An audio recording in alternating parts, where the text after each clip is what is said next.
Morning, and welcome everyone to the September 2019 meeting of the CSU Board of Trustees. We will convene our meeting and go directly into our Committee on Educational Policy. Chair Taylor, will you please convene that committee? Thank you very much, Chair Day. Will the Committee on Educational Policy please come to order? We'll now hear from members of the public who have signed up to address agenda items coming before the committee today. Each speaker will have 2 minutes, and when I call your name, I would ask that you please come forward. We will start with Chris Boucher from the CTA, and then Charles Toom from CFA, followed by Linda Vasquez and Vikash Reddy. So, Mr. Boucher. Thank you very much. My name is Chris Boucher. I'm a chemistry teacher at Beverly Hills High School and a member of the Board of Directors for the California Teachers Association, otherwise known as CTA. On behalf of the 310,000 members of CTA, I voice my opposition to the CSU proposal to require an additional year of quantitative reasoning for incoming students. CTA has a fundamental belief that every student attending a public school in California is entitled to equal access to all educational opportunities. And to speak to that issue, I refer to a report from RTI International that came out last month titled California State University Eligibility for the public high school class of 2015. What they basically did is they took a look at that class and analyzed it, and also looked at how eligibility would be affected under the new rules. So there were two questions. For what proportion of the nearly 60% of graduates who were not eligible for CSU admission in 2015, was the current mathematics requirement a contributing factor? And second, if the subject area C requirements for admission had required high school graduates to complete an additional year of mathematics or science, what would the CSU eligibility rate have been for those graduates? So here are some of the numbers. The actual eligibility rate for 2015 high school graduates was 41%. That would have dropped to 35% had the quantitative reasoning requirement been in place. Subgroups. For males, it would have dropped from 35 to 31%. For females, it would have dropped from 47 to 39%. For Latinos, it would have dropped from 32 to 26%. For Asian Americans, it would have dropped from 64 to 60%. For whites, it would have dropped from 40 to 34%. For African Americans, it would have dropped from 31 to 24%. For American Indian, it would have dropped from 37 to 30%. For socioeconomically disadvantaged, it would have dropped from 34 to 28%. And for non-socioeconomically disadvantaged, it would have dropped from 52 to 46%. And I will conclude with the following statement. CTA encourages that the CSU Board of Trustees delay this proposal and conduct a formal study to evaluate the impact on enrollment for minorities and low-income students, and to work collaboratively with your pre-K through 12 partners. Thank you very much. Thank you, Mr. Boucher. Mr. Toombs from the CFA. Good morning. I'm Charles Toombs, CFA President and Professor of Africana Studies at San Diego State.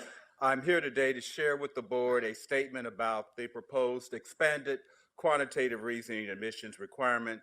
The California Faculty Association opposes this proposal in its current form.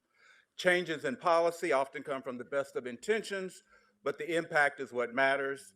And the CSU Chancellor's Office proposal to expand the A through G admissions requirements to include a fourth year of quantitative reasoning will have serious consequences for student access to higher education, particularly for underserved and underprivileged communities.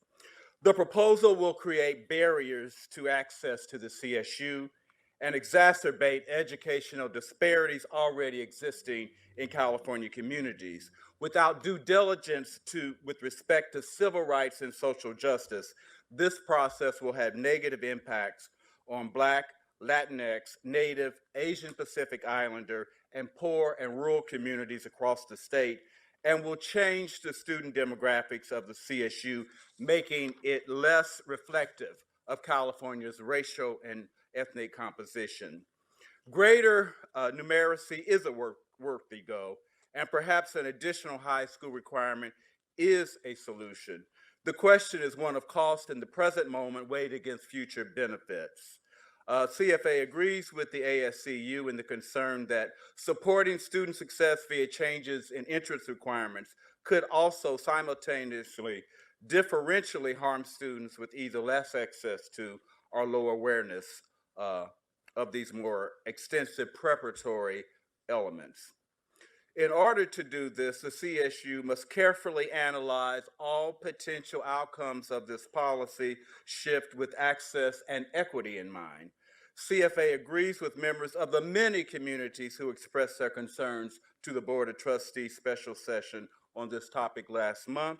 This threatens college access and opportunity for the majority of students in California, and that using CSU admissions policy to change the high school curriculum and practices is the wrong approach. And my final statement, since I'm out of time, is we would like the Chancellor's office to slow down, consider all the attended and unintended consequences of this policy shift, and work together with the California Department of Education, the K-12 districts, and CSU faculty who prepare mathematics teachers to gather data, perform meaningful and in-depth analysis regarding the potential and unintended consequences of this policy shift. Thank you. Thank you, Mr. Toombs. Linda Vasquez? Good morning, Chairman Taylor, Board of Trustees, Chancellor White. My name is Linda Vasquez, and I'm with the Campaign for College Opportunity. I'm also a proud product of the CSU. Thank you, Chairman Taylor and Board of Trustees, for convening the special August hearing on CSU's proposal for quantitative reasoning.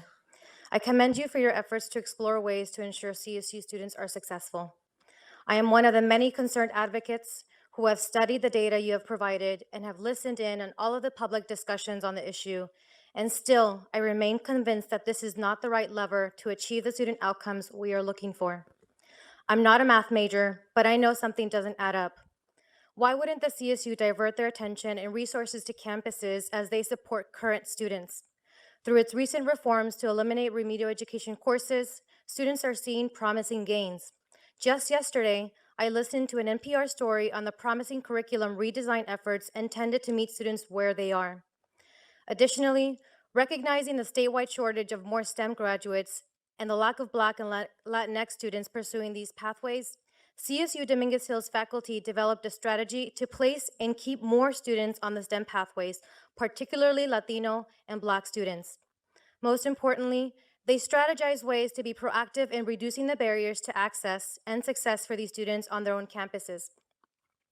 This proposal assumes that our students are not college ready, but Executive Order 1110 and efforts like those of Dominguez Hills clearly show us that they are.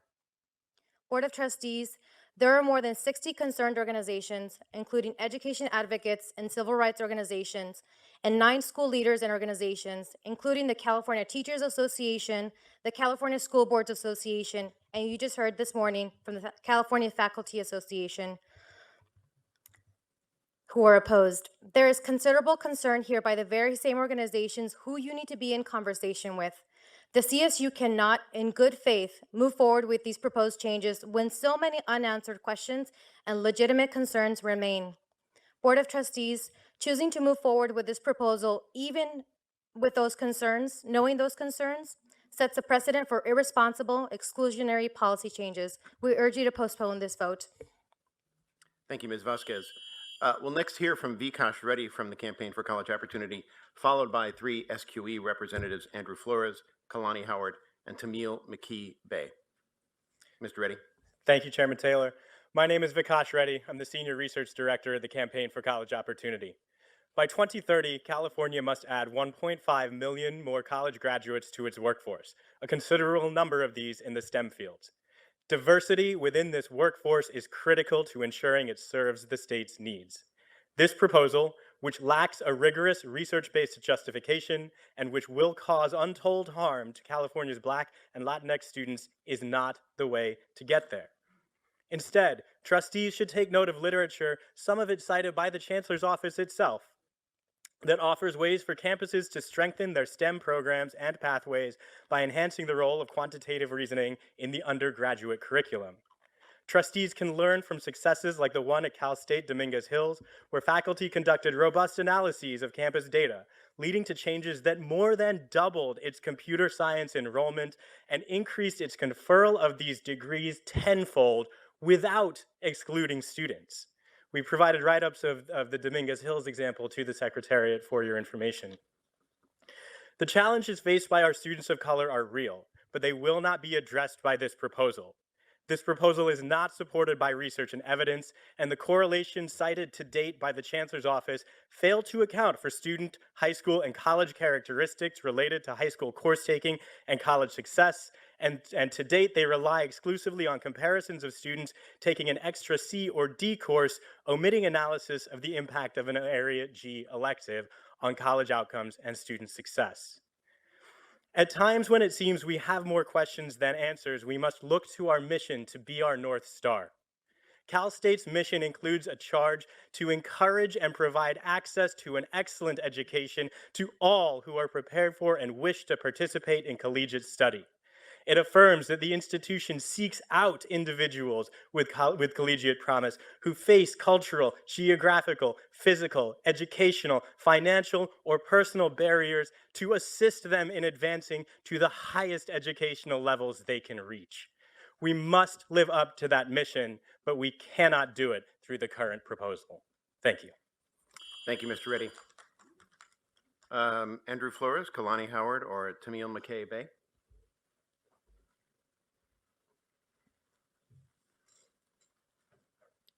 And make sure your microphone is on. Should be a button to push. Yeah, perfect. Hello, my name is Kalani Robinson, and I'm here to speak out against the addition of the new fourth-year math requirement.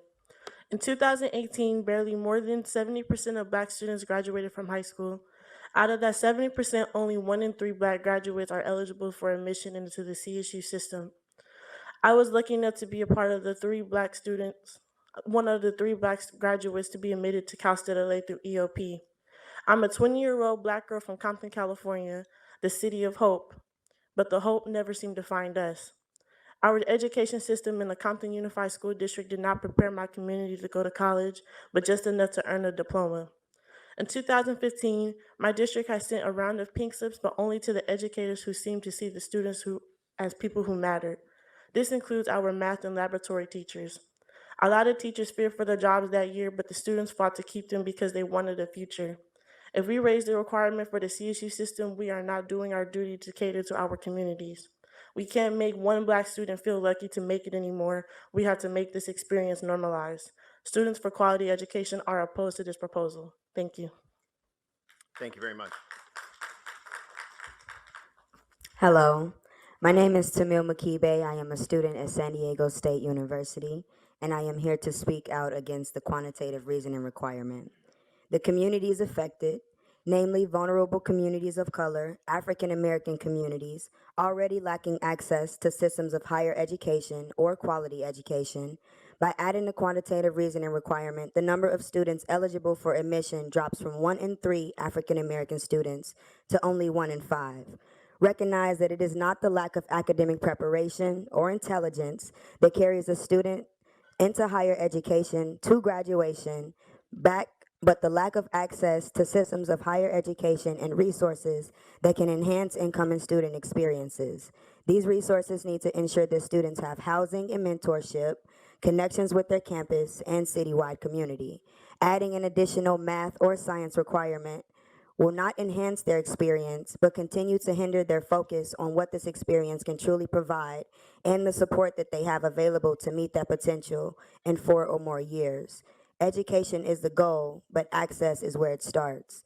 Recognize that it is your responsibility to vote no on this initiative, keeping in mind the students we seek to serve and empower and future generations to come. Thank you. Thank you, Ms. Bay. Andrew Flores, is Andrew here? Okay, next we'll hear from Aaron Castaneda, our ASI president from Cal State LA. Aaron?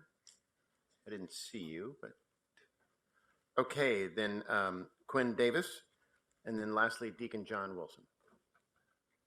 Is Quinn Davis here? Deacon Wilson? Boy, I'm really striking out. Okay. Well, thank you. Oh, all right. Somebody, please introduce yourself with the microphone on. Yeah. Good. My name is Quinn Davis, and I am here in support of the extra year of quantitative reasoning. I am a Long Beach Unified School District alum as well as a CSU Long Beach alum, class of 2018. When I was an LBUSD student, the fourth year of quantitative reasoning was not required. In middle school, I participated in summer math programs such as CSU Summer Algebra Institute because I was struggling with the fundamentals of algebra. This summer enrichment and others helped me gain confidence and momentum with math. In high school, I was pushed to take a fourth year of math, even though I was hesitant and reluctant to the idea at first, but I'm so glad I did. Pushing through this extra year and finishing with a B gave me a sense of confidence and accomplishment I would carry into my challenging college career. Additionally, some of the prerequisites I had to take for my communication degree required math and quantitative reasoning. Having it fresh in my mind from senior year of high school to freshman year of college assisted me greatly. I think it's important that we as students are more than ready to enter college, but prepared to be successful in completing our degrees. My name is Quinn Davis, and I am in support of the extra year of quantitative reasoning. Thank you, Ms. Davis. Deacon Wilson. Good morning. I'm Deacon John Wilson, Education Enrichment Director of West Angeles Church. I've worked with students over the last 20 years to help guide them to college access affordably, all of various ethnic backgrounds and groups throughout Southern California. There's some points to remember and consider this as I stand before you in support of the additional year in 6 years to the requirement. I'm going to point out it's going to be in 6 years. I'm going to really hit that hard here. There's an assumption that we can pre-assume that in 6 years, students will not be able to get the additional A, D, or G. I don't have such a crystal ball here. I think a CSU shines like all leading academic institutions. Our UCs, our CSUs are to lead us and guide us to get the workforce that we need, should say what they think students should need. So there's an assumption we can't get there. I don't like pre-assuming facts before they're there, probably the old engineer in me somewhere. There's the assumption that underserved students cannot do great in quantitative reasoning classes, that they cannot get it other ways than in the classroom or through partnerships with our two-year colleges or other community-based organizations. Because over those years, those partnerships will develop and will occur and allow them to succeed. I view this pre-assumption that they can't succeed as a different type of soft bigotry that says that they can't succeed if they get the things everyone else gets. And then making sure they get those things should be the target over the next 6 years. There's the assumption that I stand ready to provide and support such efforts to get them that as we are now. There's the assumption the LSUSD and other districts can't work to meet it in 6 years. Well, other districts have. Certainly they're smaller, but that's the additional 6 years we need, and we need to come up with strategies to cause that to occur. I've seen too many students like Quinn and others who come to us struggling in math with just a little bit of love and assistance can get that fourth year. And remember, it's quantitative reasoning. It's not a pre-calculus class necessarily or some kind of advanced physics class. It could be, that's great, but it's also a programming class, a coding class, business math, something like that as well. Thank you very much. Thank you, Deacon Wilson. And thank you to all the speakers today for sharing your perspectives and personal stories. Would it be possible to address the board? And I don't think I made your list in time. You know, we really have a pretty defined process to do that. But if you want to submit written comments, we'd love to have those. I'll submit them. I'm Don LaPlante. I'm the director for the CSBA and a board member in Downey Unified, so I'll submit my comments. Yes, and we did receive the CSBA letter, which I think every member has received. So thank you very much. Thank you. It's now time for the committee to consider the consent agenda. Are there any objections to approval of the consent agenda as shown on the agenda? Hearing none, the consent agenda will be deemed approved. Members, we have 3 items today on the discussion agenda. Item number 3 is the discussion agenda, an information item, an amendment to Title V regarding student organizations. The item will be presented by Lauren Blanchard, our provost, and Luolo Hong, Associate Vice Chancellor for Student Affairs and Enrollment Management. Provost Blanchard, please begin. Thank you so much, Chair Taylor, and good morning. The CSU is committed to student success, both inside and outside the classroom. This includes supporting students' participation in campus activities and organizations. These vital experiences help create a sense of belonging on campus, develop leadership skills, and provide a unique setting where students can learn from one another. At the last board meeting, staff presented a Title V change related to student activities and organizations. As a result of the questions raised by you, the trustees, we are bringing this item back today as an information item. Dr. Lolo Hong, our new Associate Vice Chancellor for Student Affairs and Enrollment Management, will now provide greater detail on the Title V changes. Dr. Hong? Thank you, Dr. Blanchard. In accordance with CSU Executive Order 1068 regarding student activities, student organizations are required to meet certain requirements in order to be recognized by their campus. This includes a non-discrimination policy, which states that all currently enrolled students must be allowed to participate in student organizations. Recognized student organizations receive certain benefits and privileges from the campus. Privileges vary from campus to campus and can include reserving facilities at no cost or applying for student fee funding. During the July board meeting, staff presented a Title V change related to the policy required of recognized student organizations, that the organization cannot discriminate on the basis of any protected status. Today, responding to questions raised by trustees, we are bringing this Title V change back with one edit. Citizenship is retained as a protected status. This change is shown in red on the slide.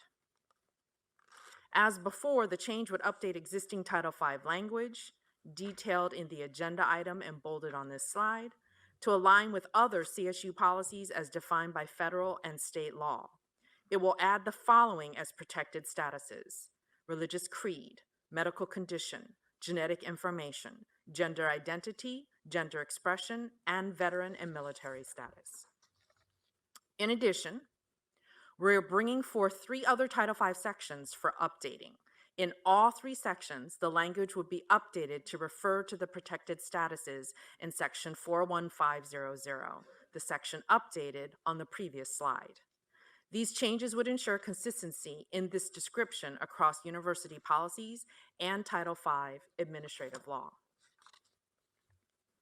Student activities and organizations play an important role on CSU campuses, complementing classroom studies and providing students with the skills, knowledge, and experiences that will help them be successful at the CSU and in their future endeavors. These Title V changes are designed to provide consistency and inclusivity across CSU policies. Chair Taylor, this concludes our presentation. The proposed amendment to Title V will be presented again for action by the board during the November meeting. At this time, however, we welcome the board's questions. Thank you, Dr. Hong. Thank you, Dr. Blanchard. Does that say Titans? I assume that's what it says, T-E-Y-E, Titans, right? All right. Where's Fran Virgie? Is that one of yours, Fran? All right, go Titans. Very good. Members, any questions about this one change Title V? Again, it will come back for a vote in November. Looks pretty straightforward. Of course, we had a fulsome discussion at our last time out. So very good. Thank you, Dr. Blanchard. Thank you, Dr. Hong. We'll see this again in a few months. Members, we'll next go to item number 4, also a discussion item regarding the EOP program, Educational Opportunity Program. It'll be presented by our Provost, Lauren Blanchard, Ray Murillo, Director of Student Programs, and a very special guest with deep knowledge in the subject, Trustee Sayabrega. Dr. Blanchard, please begin. Thank you again, Chair Taylor. For 50 years, the CSU's Educational Opportunity Program, or EOP, has provided admission, academic, and financial support services to students from historically underserved communities across California. The role of EOP in the CSU is a long-standing one. and alongside its partners, including TRIO programs and ethnic studies programs, its impact has been quite tremendous. The impact on students can be seen in the ranks of EOP alumni, now 250,000 strong. EOP alumni have graduated from the CSU and pursued careers as doctors and social workers, engineers and authors, and lawyers and elected officials. Here in the CSU, they are presidents, they are provosts, professors, and senior administrators. In fact, will everyone whose life has been impacted by EOP, either yourself or by a close family member, would you please raise your hand? Thank you. As you can see, what a great testament to the importance and the reach of EOP. But the impact of EOP stretches beyond individual students. In its 50 years on CSU campuses, the program has left an indelible mark on our university. It has led us to ask tough questions, changed how we think, and informed our approach to student support. Earlier this month, the CSU EOP directors organized a 3-day conference to celebrate the program's 50th anniversary. This anniversary event celebrated students who shaped California's history through activism and social justice, recognizing those who made access to higher education a reality and those who continue this movement today. The theme of this conference, Changing Lives Through Continuous Innovation, which truly speaks to the impact of EOP, not only on EOP students, but on all CSU students as a result of the program's tremendous impact on Graduation Initiative 2025. I will now invite Ray Murillo, Director for Student Programs and Student Affairs and Enrollment Management, to speak further about this unique CSU program and how its long history of improving student success informs our system-wide efforts today. Ray? Thank you, Dr. Blanchard. All 23 CSU campuses have comprehensive EOP programs that provide eligible participants with student support services and admission through graduation. While services vary by campus, they typically include a base of services including outreach, academic, and financial support. Given the EOP's long history of promoting equity and student success, a number of program components have been applied to the larger campus community as part of the Graduation Initiative 2025.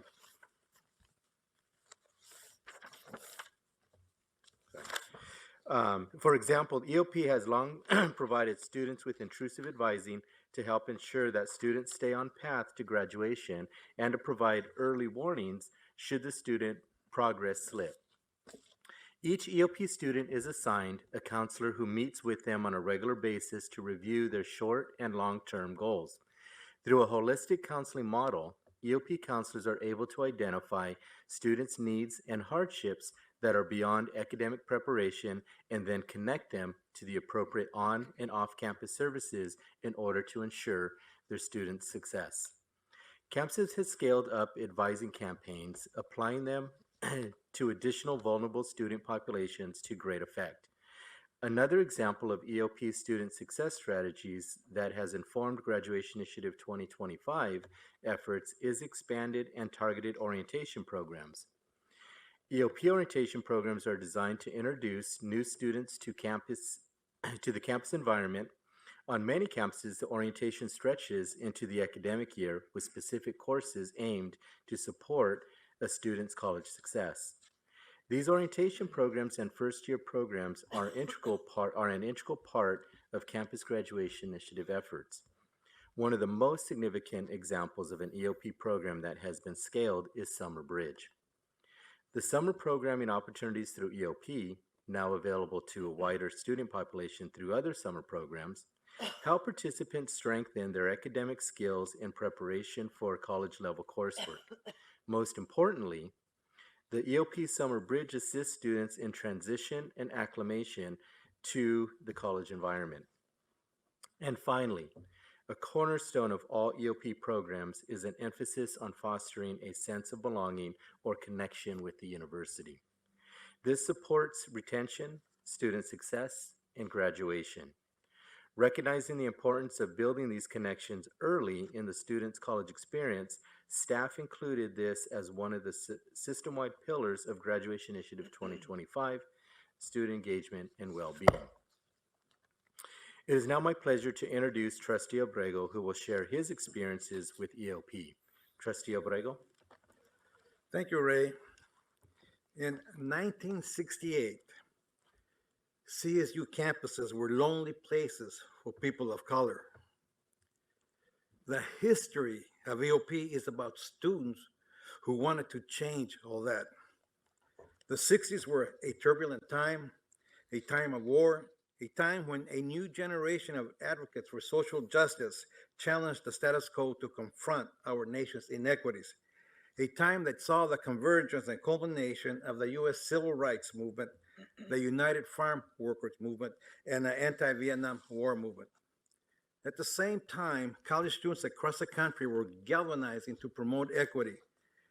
They protested the lack of minority representation on campus and the relevancy of the curriculum.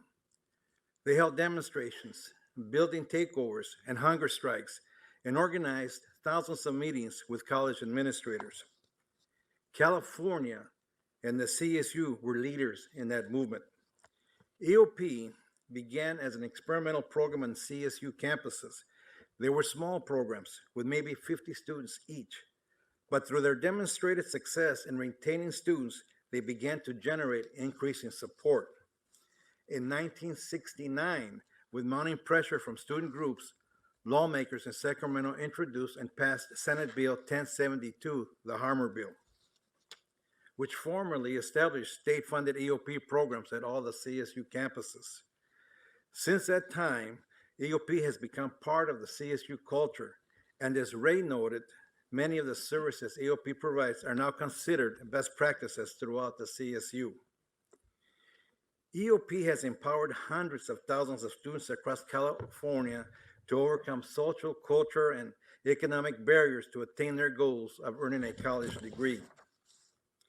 In 1985, I served as the EOP director at Cal State Fullerton. There was nothing more rewarding than seeing hardworking EOP students graduate and witnessing the looks on their faces as they celebrate that accomplishment with their families. These students proved everybody wrong. They came from poor neighborhoods. They attended poor schools. They weren't supposed to go to college. But with EOP's help, they demonstrated that yes, they did in fact belong, and that yes, they could succeed. Being part of that is perhaps my greatest professional joy. EOP recognizes the power of an educated mind, no matter its background. And today, EOP continues to help students realize their dreams across the CSU. Thank you and happy anniversary, EOP. Thank you, Trustee Abrego. Since its early days, EOP has grown dramatically. Today, the program serves approximately 32,000 CSU students each year. Program participants are from diverse, low-income, and educationally disadvantaged backgrounds. The majority of EOP participants are first-generation college students, 64% are Latinx, 13% are Asian, 6% are African American, and 5% are white. 12% fall into other race and ethnicity groups. EOP students pursue a full range of CSU majors. This slide shows the top 10 academic programs of EOP students. And as you can see, for fall 2018, the largest number of students were pursuing a business major. Additionally, there was also significant interest in STEM fields. Engineering, biological sciences, and health professions all ranked among the top majors for EOP students. You will notice that the fourth most popular major selected by EOP participants is undeclared. As the majority of EOP participants are the first in their families to attend college, they often arrive uncertain what they want to study. While students ultimately select the academic major in which they graduate, throughout their undergraduate experience, EOP students receive advising and guidance that help them choose a major and be successful. I would now like to share a brief video highlighting EOP alumni and their personal experiences with the services offered through the program.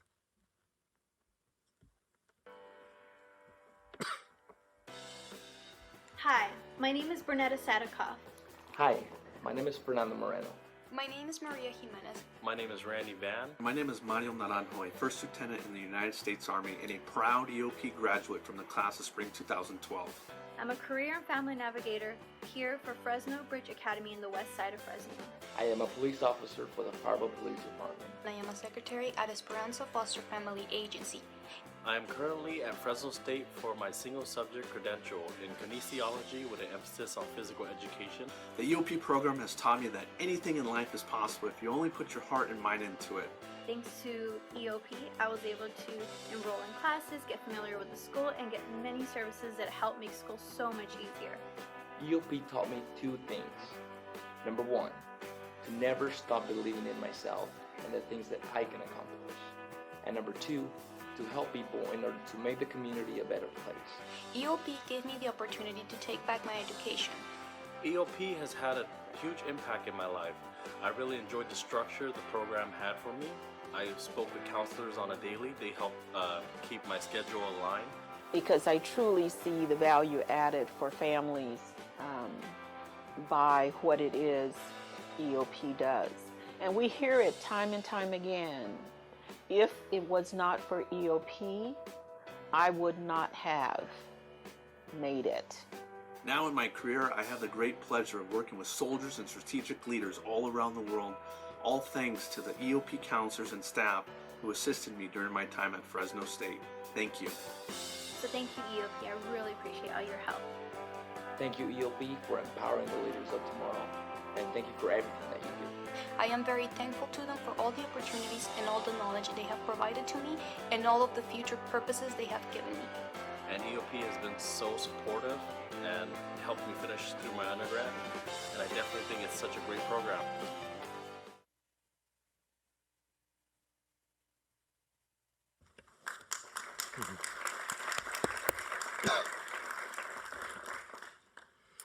The personal triumphs shared by the alumni in that video exemplify the tremendous success of EOP.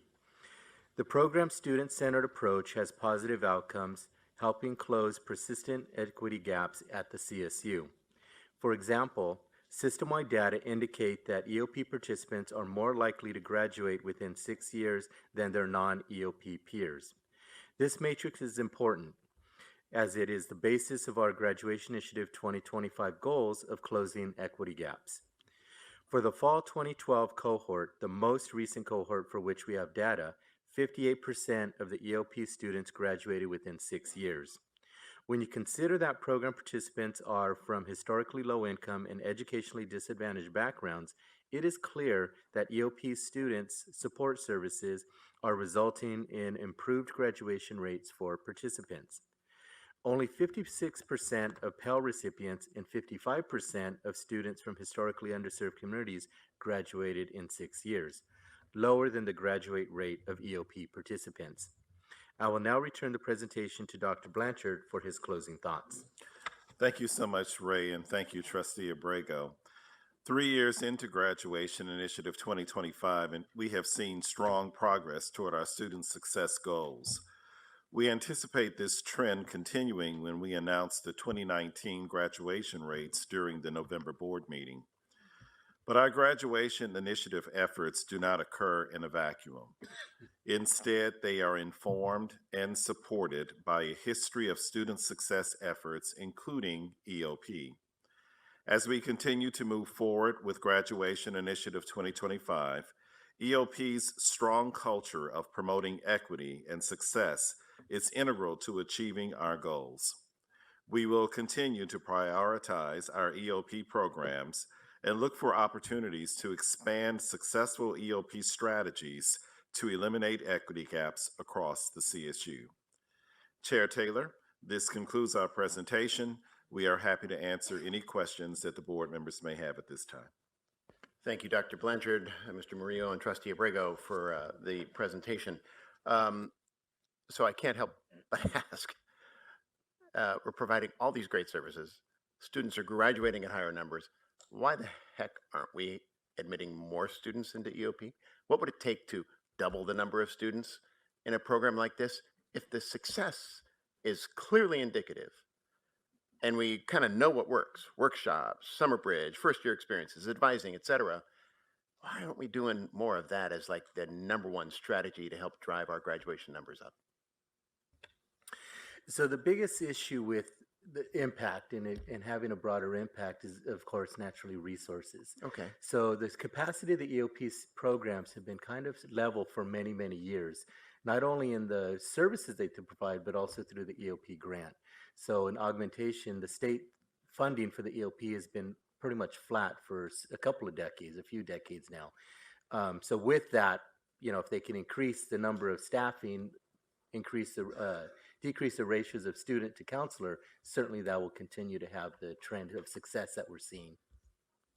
All right. So, okay. Well, that's helpful. Resources are always an issue, and I just, Chancellor and members, later on in Finance Committee, we're going to be talking about our budgetary ask to our friends in Sacramento for the next fiscal year. Maybe one of the things we think about, since we have a program with a track record that clearly works with our students who need the most help, maybe we think about a strategy to try to boost EOP funding from that flat line for the last 20 years to see if we can in fact reinvest and grow a program that's got a very good track record. So I enjoyed reading the materials, but I am curious, now that we know what works, why aren't we kind of taking it and running with it? So more to come on that subject, I'm sure. Members, let me see. I got Trustee Adamson, Trustee Carney to speak. Please, Trustee Adamson. Yes, could you tell me how has EOP looked at alumni mentoring programs as a source to expand the resources available to the system? So the mentoring varies from campus to campus, and most of the campuses have peer mentoring programs in which they work from student to student. There are some campuses that do connect very well with the alumni and do provide some mentoring. The two campuses that come to mind is San Diego State and CSU San Bernardino. They both have very active alumni bases on a number of fronts. One, they do donate to the campuses to help with their tutoring services, but also in the capacity of mentoring. But as far as widespread, it's just, again, it goes back to the resources of the program capacity and the time to design such programs. Are we capable of reaching out as a system and specifically looking to expand EOP's reach through the use of our alumni? We can, but it's at really sitting with the program level, because the identification of the EOP alumni really has to do with the EOP programs tracking the students even post-graduation. Unfortunately, we have been working, and I shouldn't mean unfortunately, but we have been working with the alumni to identify those students who are EOP. There's no mark that flags a student once they graduate that they're EOP. So it's not an easy process to kind of identify all those EOP alumni. But through the alumni surveys, they're asked students kind of what is the significant program that has made an impact or what programs they provided or participated in, and many of them do identify EOP. So that's how we're kind of collecting some of that alumni data. Well, I hope we do in the future. I looked at that video and I guarantee you that I saw alumni that would be more than willing to step up and help you with the resource side of this that perhaps doesn't have a major funding consequence. Thank you, Trustee Adamson. We'll go to Trustee Carney, followed by President Morales, followed by Trustee Sebelius and Fong. This is a great report. Thank you for it. In our state funding, is there a certain dollar amount allocated for EOP? Both on the operational side and on the grant side, it's about $17 to $18 million. So again, it's almost equally split on the allocation. And that's 18 to 17 each on each side, 18 million for operations, 18 million for the grant. Okay, President Morales. I'm just very proud to share that I am a graduate of the Educational Opportunity Program in the other state on the East Coast, and spent the early part of my career directing EOP programs at Cornell University, R1, Stony Brook, R1, and a state university for 13 years. And these strategies that the Education Opportunity Program employs work. They work. And I would say that the staff in the EOP programs throughout the country, but I'll speak specifically about Cal State San Bernardino, the staff approaches this as a labor of love. They love the students. The students feel affirmed and validated. And indeed, given their pre-college characteristics and their socioeconomic status, they achieve at higher rates than the general population. If you use those variables, if you factor those variables in. And so I agree with Trustee Taylor and others that indeed we should all be very, very proud of our education opportunity program in the California State University. Thank you, President Morales. Trustee Sebelius, followed by Trustee Fong. I really appreciate the comment by Trustee Adamson. It's an excellent idea to involve alumni in mentoring of our current students. I cannot speak for the organization IRFSA, the Emeritus and Retired Faculty and Staff Association, but I can channel their past president, William Blischke, and their current president, Barry Pasternak, when I say that our retired faculty has often expressed their willingness to mentor our current students. They often have asked to be asked to help out on campuses. They stand ready, they're willing, and since they're retired, they have the time. Even more so than the alumni, I think they're much more in touch with the campus because they worked on these campuses, sometimes for decades. Most of them are professional educators. So this would be an ideal group to tap into with expertise, with their local, they're ready and willing, and they wouldn't cost us anything. So I think this is an opportunity that should be more explored, and we should really act on the request of their representatives when they say, please ask us, we stand ready to help. Thank you, Trustee Sebelius. Trustee Fong, followed by Trustee Morales. And if it's all right, members, we'll cut off questioning then. We have a small non-controversial item yet on the agenda. And so we want to allow plenty of time for that. Trustee Thank you. Fong. So I just have some quick questions. How are students identified before they even apply to the CSU? And is the EOP for transfer students also? And are there separate EOP counselors, or are they part of the general advisor group? So how the students are identified. So one of the big things that I'm doing this week and all of last week is our CSU Counselor Conferences. So I do have an EOP session that EOP directors and myself co-present and inform the high school counselors on what EOP is and encouraging their students to apply for the program. And we reach about 6,000 counselors throughout the state. So that's our kind of what we rely on first.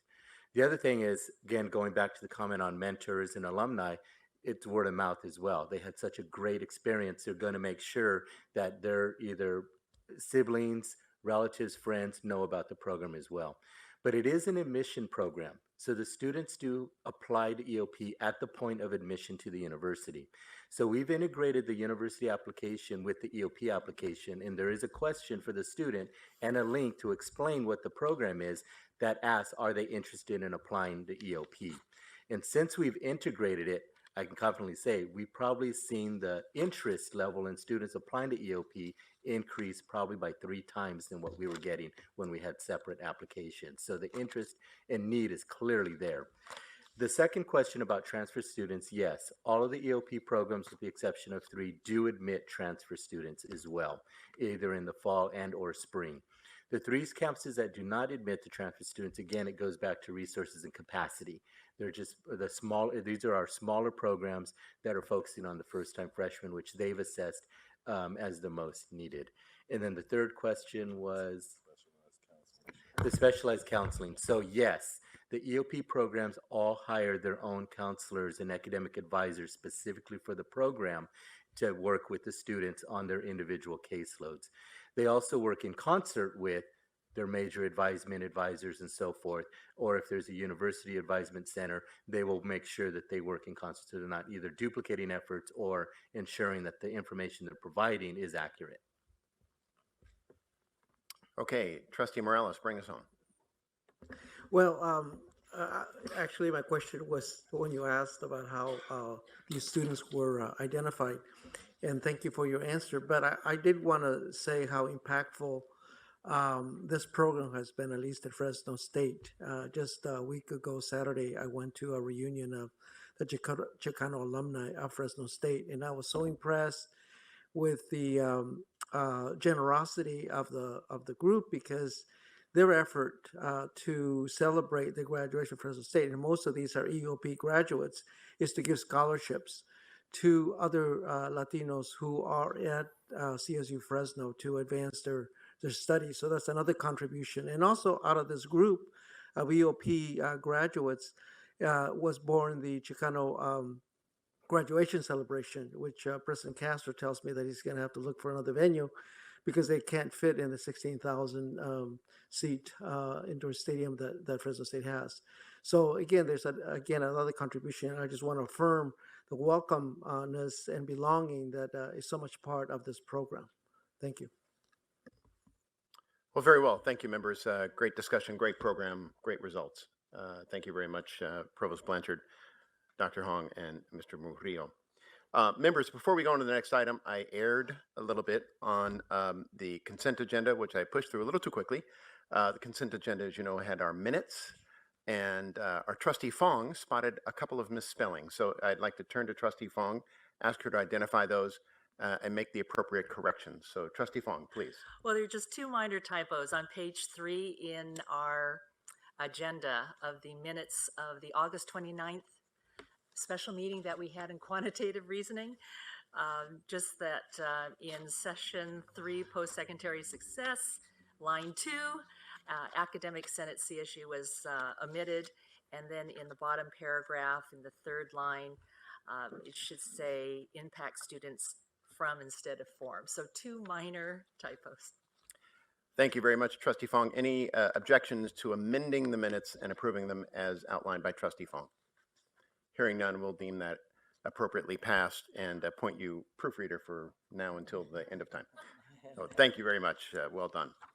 All right, members, we'll go now to agenda item number 5, proposal to modify first-year admission requirements for the CSU. The item will be presented by Provost Blanchard, James Miner, our Assistant Vice Chancellor and Senior Strategist for Academic and Student Affairs, and Marquita Greno-Schreier, our Assistant Vice Chancellor, Educator Preparation and Public School Programs. Dr. Blanchard, please begin. Thanks again, Chair Taylor, and thank you to the Committee on Educational Policy for holding last month's special public comment open forum. During that August 29th meeting, staff had yet another opportunity to receive input from CSU constituents, the public, and trustees that would help inform the official quantitative reasoning proposal. What was abundantly clear by the conclusion of that meeting is that there are several areas of nearly universal agreement. For example, there was recognition by everyone present that we must collectively do better to serve California's diverse students, that the status quo of the A through G requirements established 30 years ago is no longer sufficient to prepare students for post-secondary success. There was agreement that improving students' academic preparation really does matter, and that while access is important, so too is authentic access, ensuring that students from all backgrounds are not only admitted, but they also earn a CSU degree. There was also agreement that quantitative reasoning skills are important in college, in the workforce, and in daily life. These areas of agreement speak directly to the reason that we are proposing modifying the first-year admission requirements for the CSU to include an additional course of quantitative reasoning.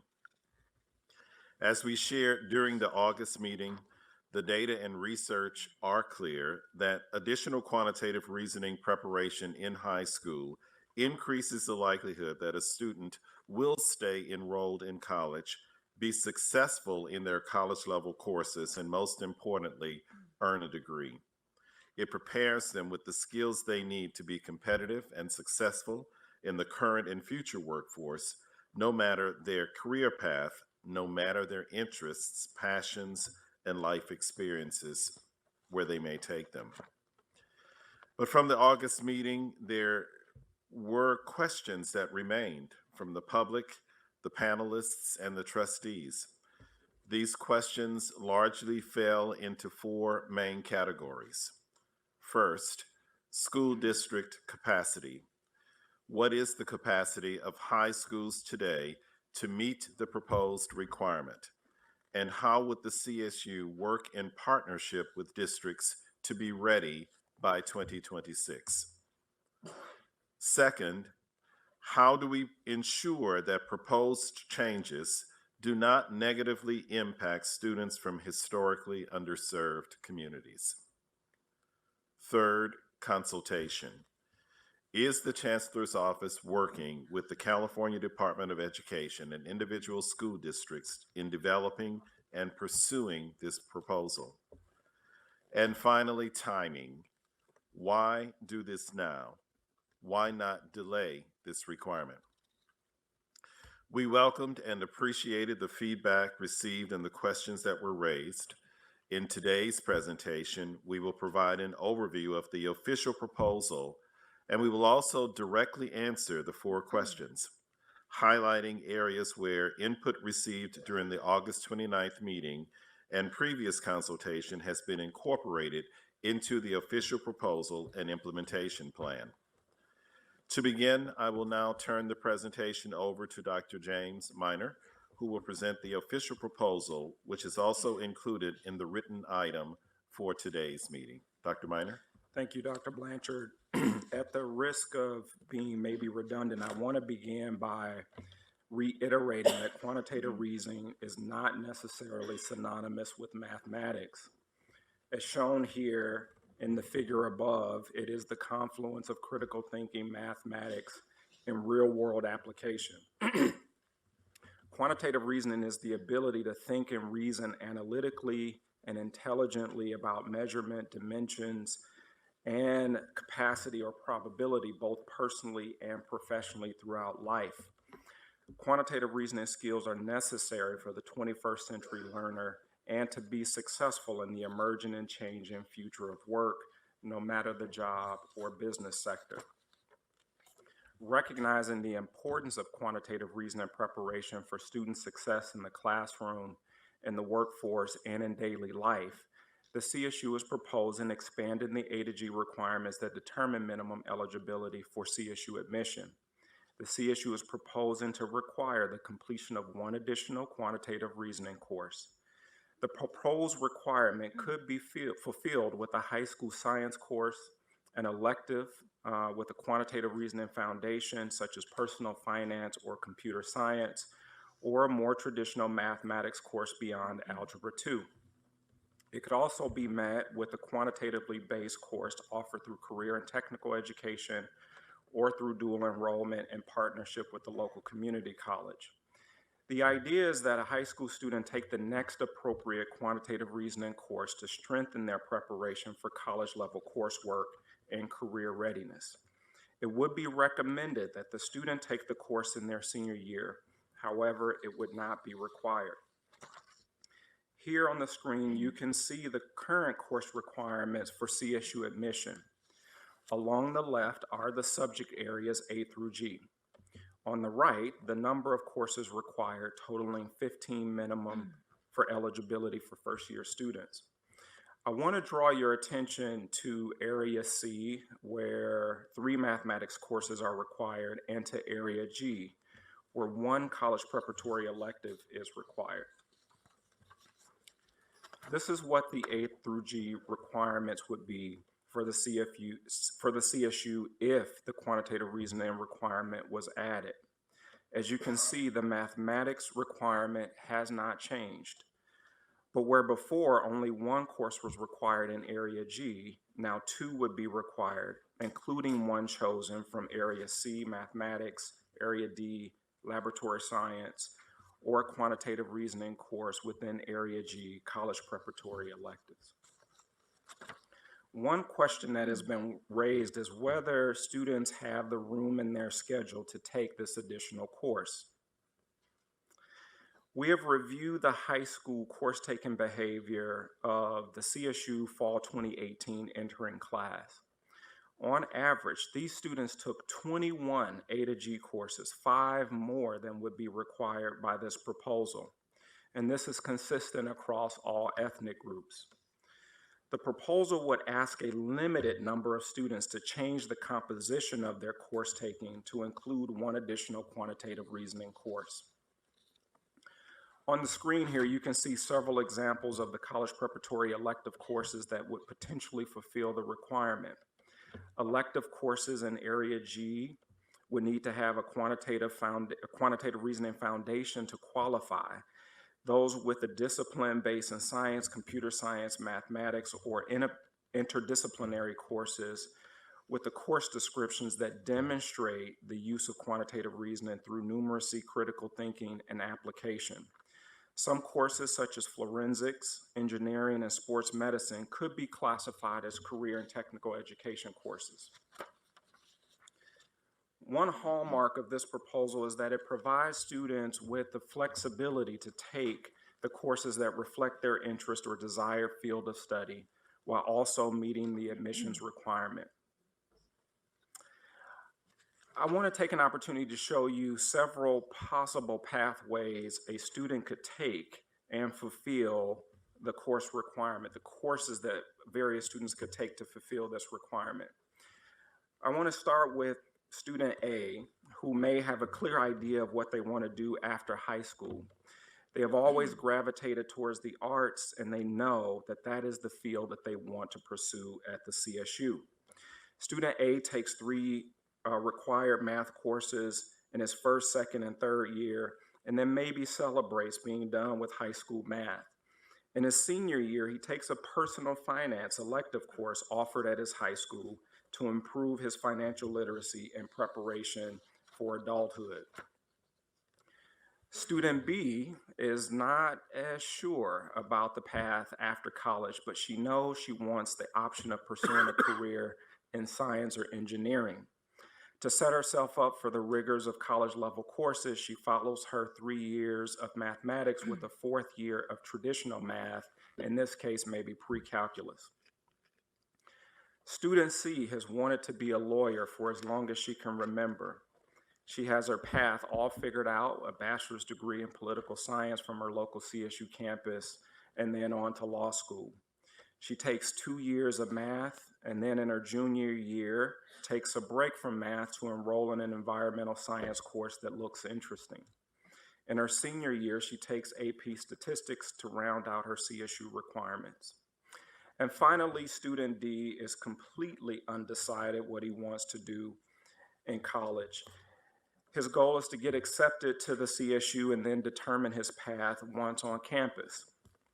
So student D takes his 3 years of mathematics and then takes an introduction to business finance course that will provide useful knowledge no matter what he decides to study. Despite the different pathways, all 4 of these students have completed the proposed quantitative reasoning requirement. There were also concerns about the availability of courses in particularly rural schools at schools in regions such as the Central Valley and the Inland Empire. We have examined the course catalogs and the A to G list for several high schools in these areas of concern to see the course options that would be available to students today. This includes Fortuna High School, a small rural school in Humboldt County that enrolls fewer than 1,000 students. More than half of the students at Fortuna High School qualify for free and reduced price meals. A student enrolled today would have 15 courses available to fulfill the quantitative reasoning course requirement. This includes courses such as green technology, statistics, and anatomy, and 2 courses offered through dual enrollment with the College of the Redwoods, one course titled Programming Fundamentals and the other titled Intro to Game Development.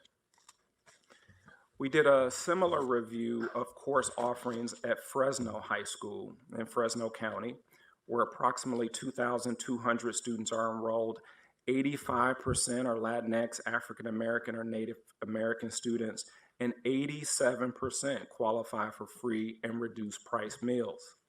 A student attending high school here would have 37 classes that could fulfill the proposed requirement. This includes general preparatory classes, honors classes, international baccalaureate courses, AP courses, regional occupational program courses, and work-based learning courses.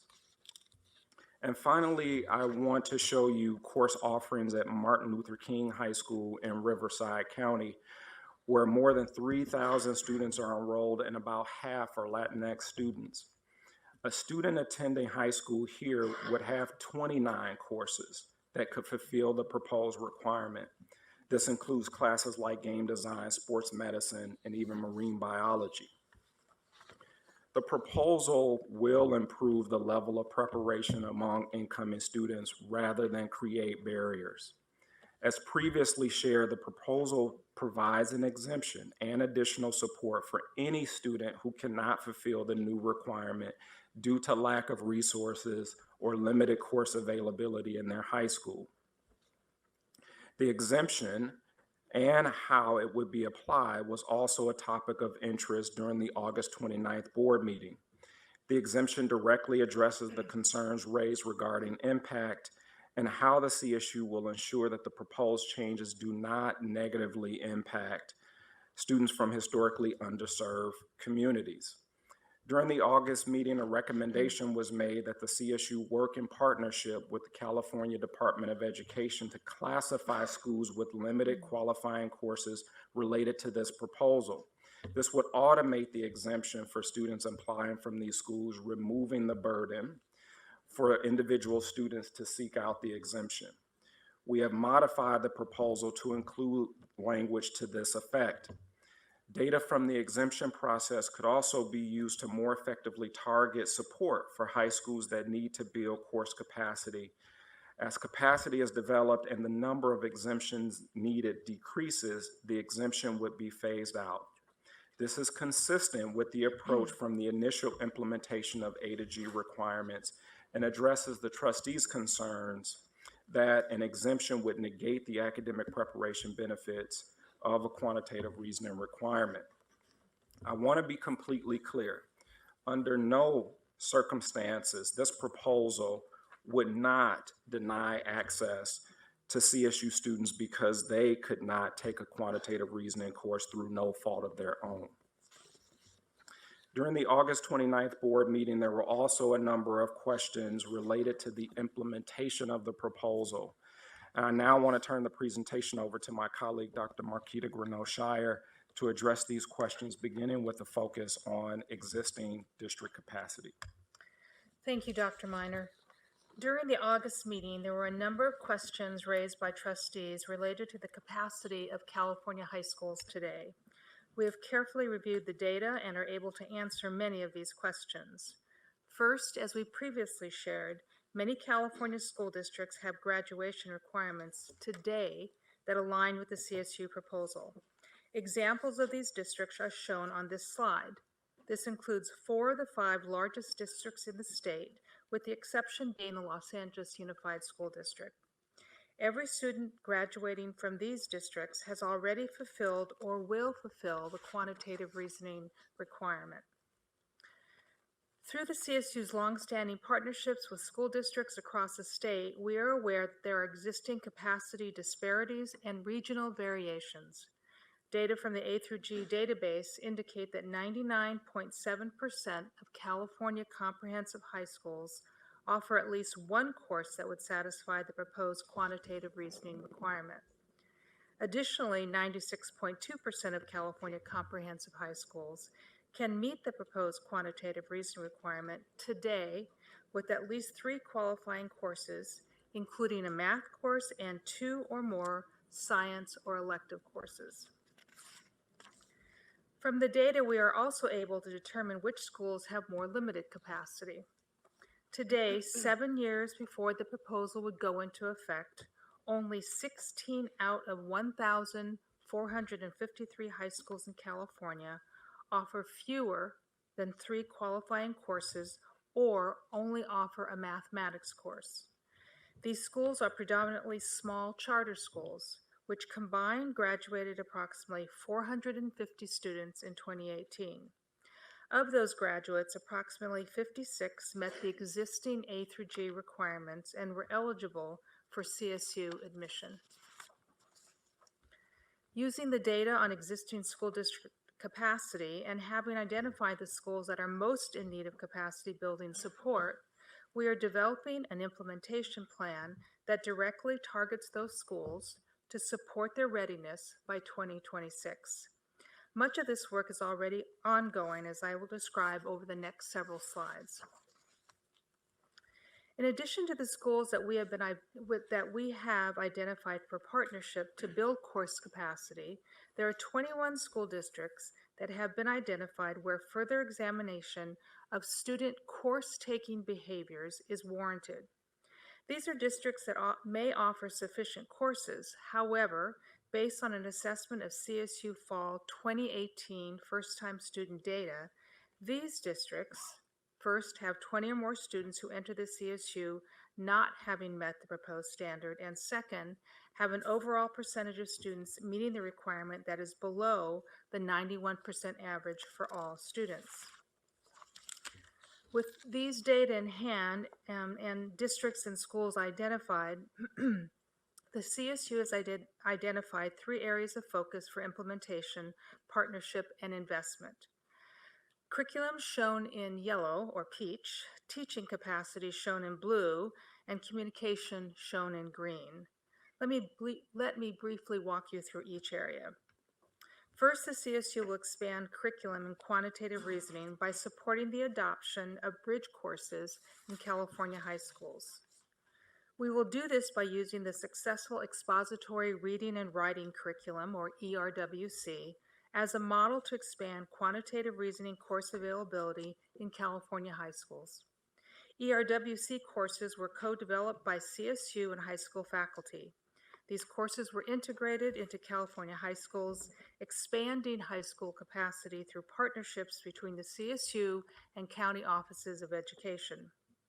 Leveraging these partnerships, the CSU Center for the Advancement of Reading and Writing supports curricular and professional development opportunities for teachers.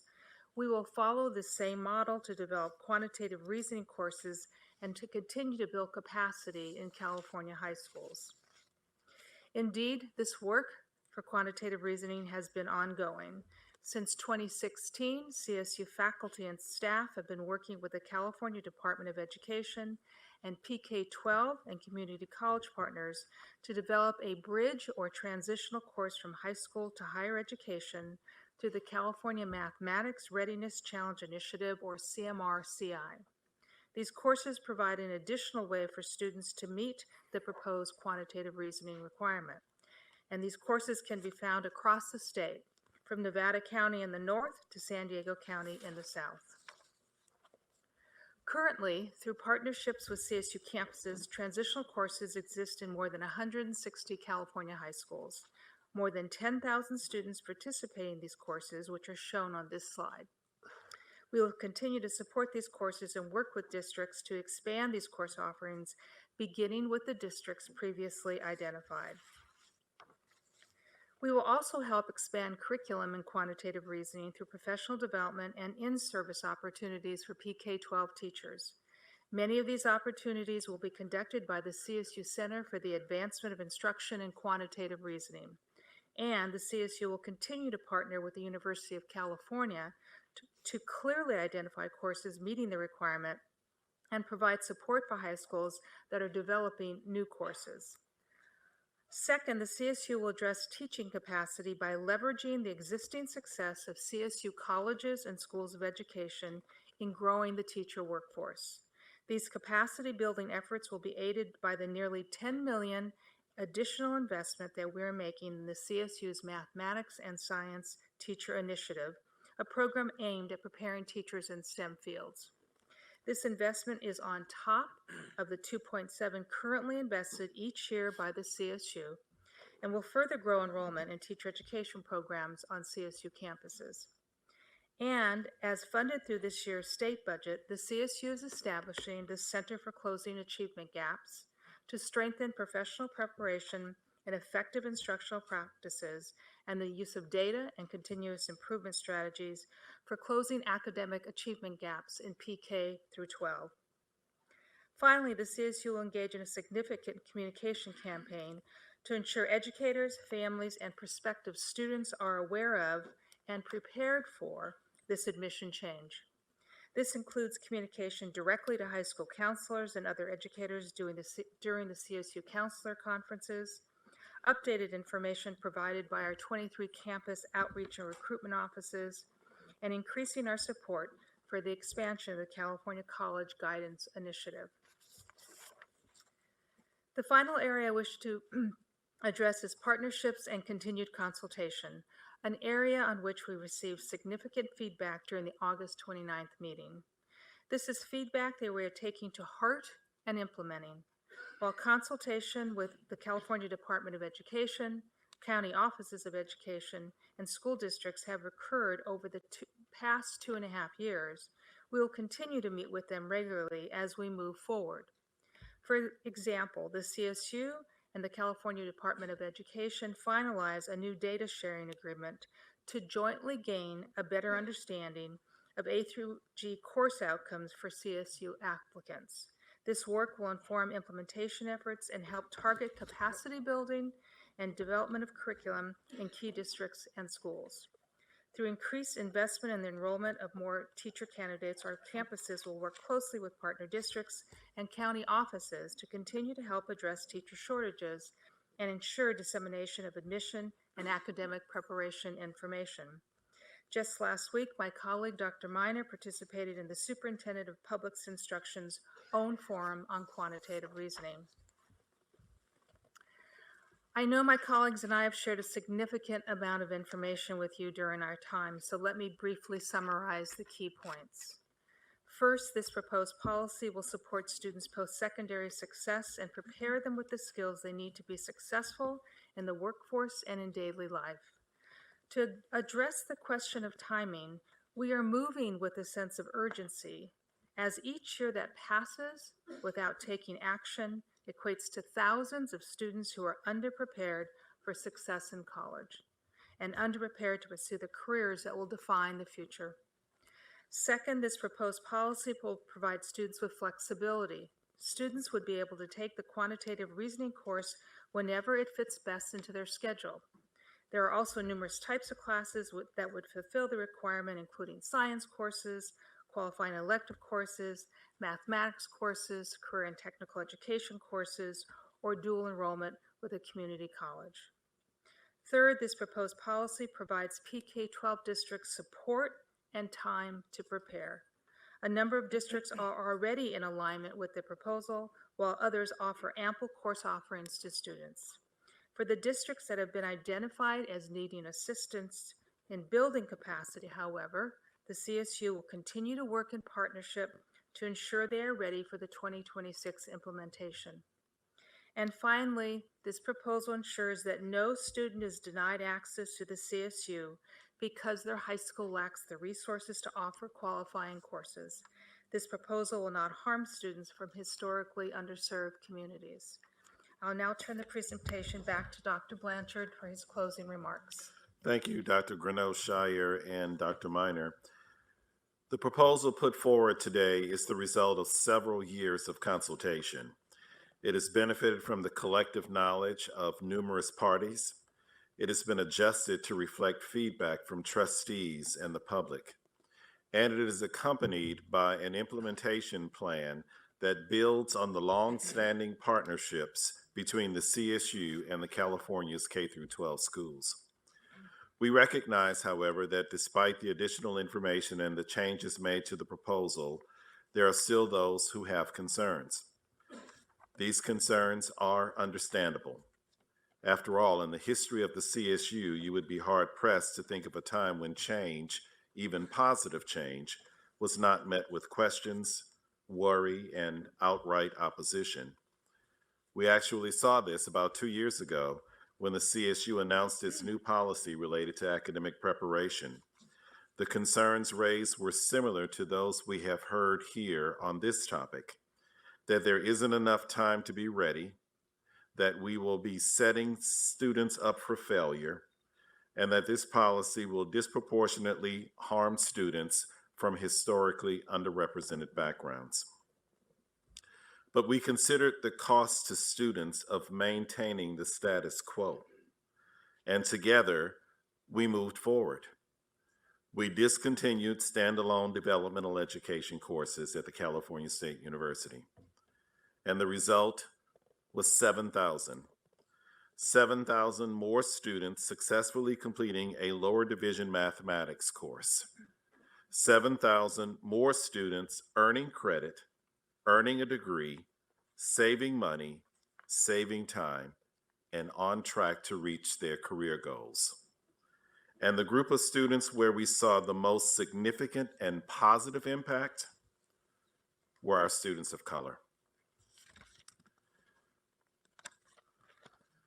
While a recent and powerful example of the CSU's leadership on behalf of students, this policy was hardly the first.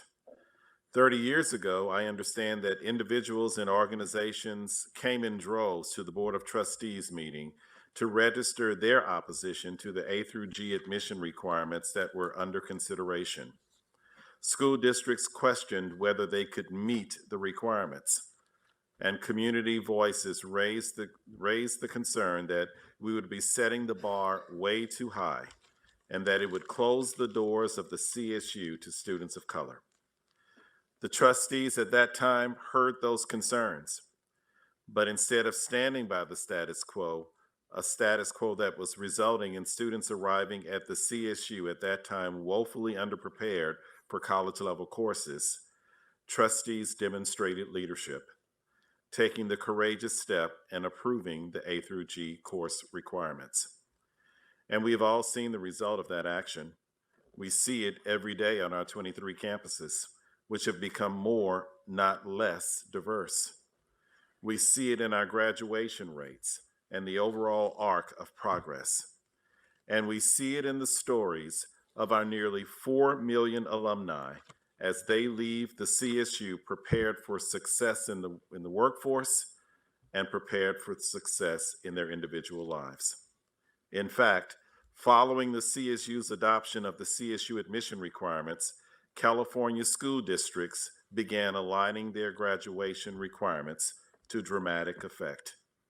Vallejo Unified had a graduation rate of 54% in 2011, the first year their graduates were required to complete A through G coursework. 3 years later, the graduation rate increased to 72%. And at San Francisco Unified, where the class of 2014 was the first required to complete A through G coursework, the district saw a 25% increase over 1 year in the number of Latinx students who graduated CSU eligible. Today, more students than ever before are completing the A through G requirements in high school. In 1988, when the trustees deliberated and ultimately approved the A through G requirements, there was one trustee who stated, and I quote, "It's important for students to understand that there's more required in this new century." It was true then, and I have to tell you that it's even more true now. Because since that time, much has changed. The landscape of education has changed, the workforce has changed, and our students have changed. The A through G requirements are no longer sufficient to prepare California's diverse students for success at college and in the careers of their choosing, along with daily life. That is why we're all here today, and it's why we are pressing forward with a proposed quantitative reasoning admission requirement, not because it's easy, but because all students deserve access to better preparation. Trustee Taylor and the board, we thank you for your careful consideration of this proposal. The proposal will be presented again for action by the board during the November meeting, but at this time, we welcome any questions or input from the board. Thank you, Provost Blanchard.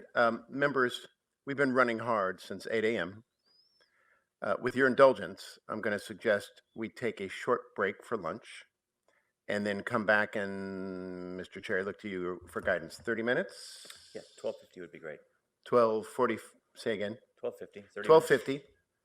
We come back and we'll take questions and discussion on this very topic. I hope that is okay with folks, gives you time to kind of noodle on your questions, and then we'll jump right in as soon as we reconvene 12:50. Thank you very much, Mr. Chair, and we will reconvene the Committee on Educational Policy. And trustees, as the chair mentioned, we need to keep our questions sharp and to the point. Let me begin, Provost Blanchard. One of the concerns that has been expressed is the lack of qualified teachers, particularly in STEM fields in K through 12. You know, there were some references in July and August to an extra $10 million to help train STEM teachers, but I haven't heard that translated into numbers.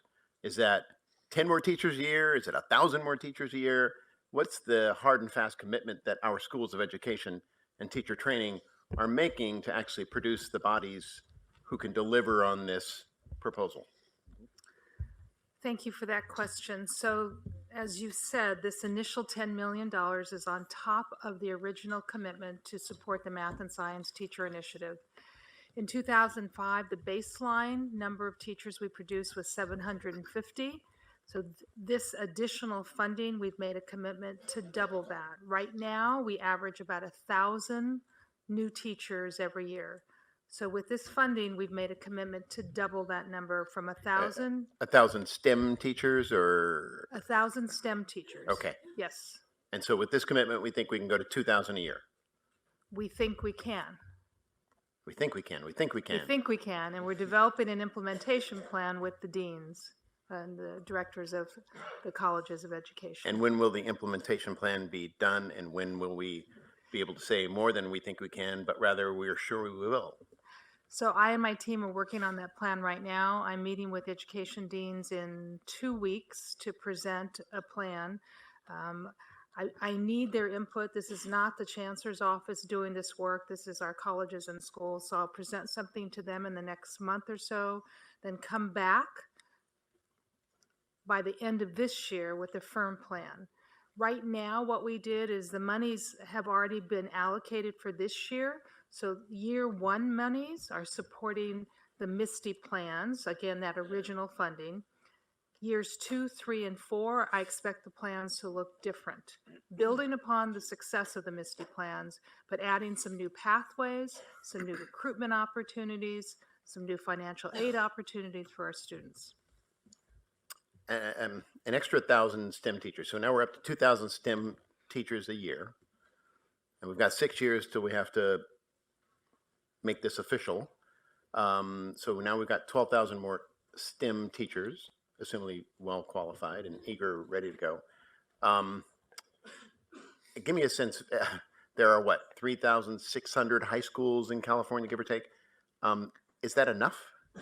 So I want, before I answer that question directly, I want to remind you that right now there is great capacity in our high schools to offer the courses as we've demonstrated and shown in the slide. So while there is a teacher shortage and we need to address that teacher shortage, there are teachers right now who could teach those courses. I wish the superintendent of Long Beach were here so he could tell again the story of how they did that in Long Beach using existing staff to teach different courses. And that's what some of our schools are doing and will continue to do. So to answer your question. Is that ideal though? I do worry. Because we heard from some of our speakers that, there's just some schools that just flat out don't have qualified teachers to offer. Right, and so we need to work on, as we said, targeting those schools where we have identified lack of resources, lack of teachers, lack of qualified teachers, and focus our efforts there. You're right, but there's also going to be some shifting of roles and responsibilities in high schools right now. Okay, I'll start with Trustee Carney. Eisen, and Thank Kim you, Bell, Chair and then Taylor. Sebelius. And then our new trustee, Trustee Krenz. Yes. All right, Trustee Carney, please.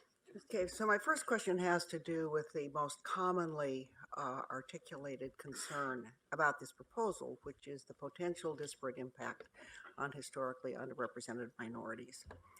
So if we went forward with this, number one, how would we know whether or not it's having that impact that we don't want, and what would we do about it?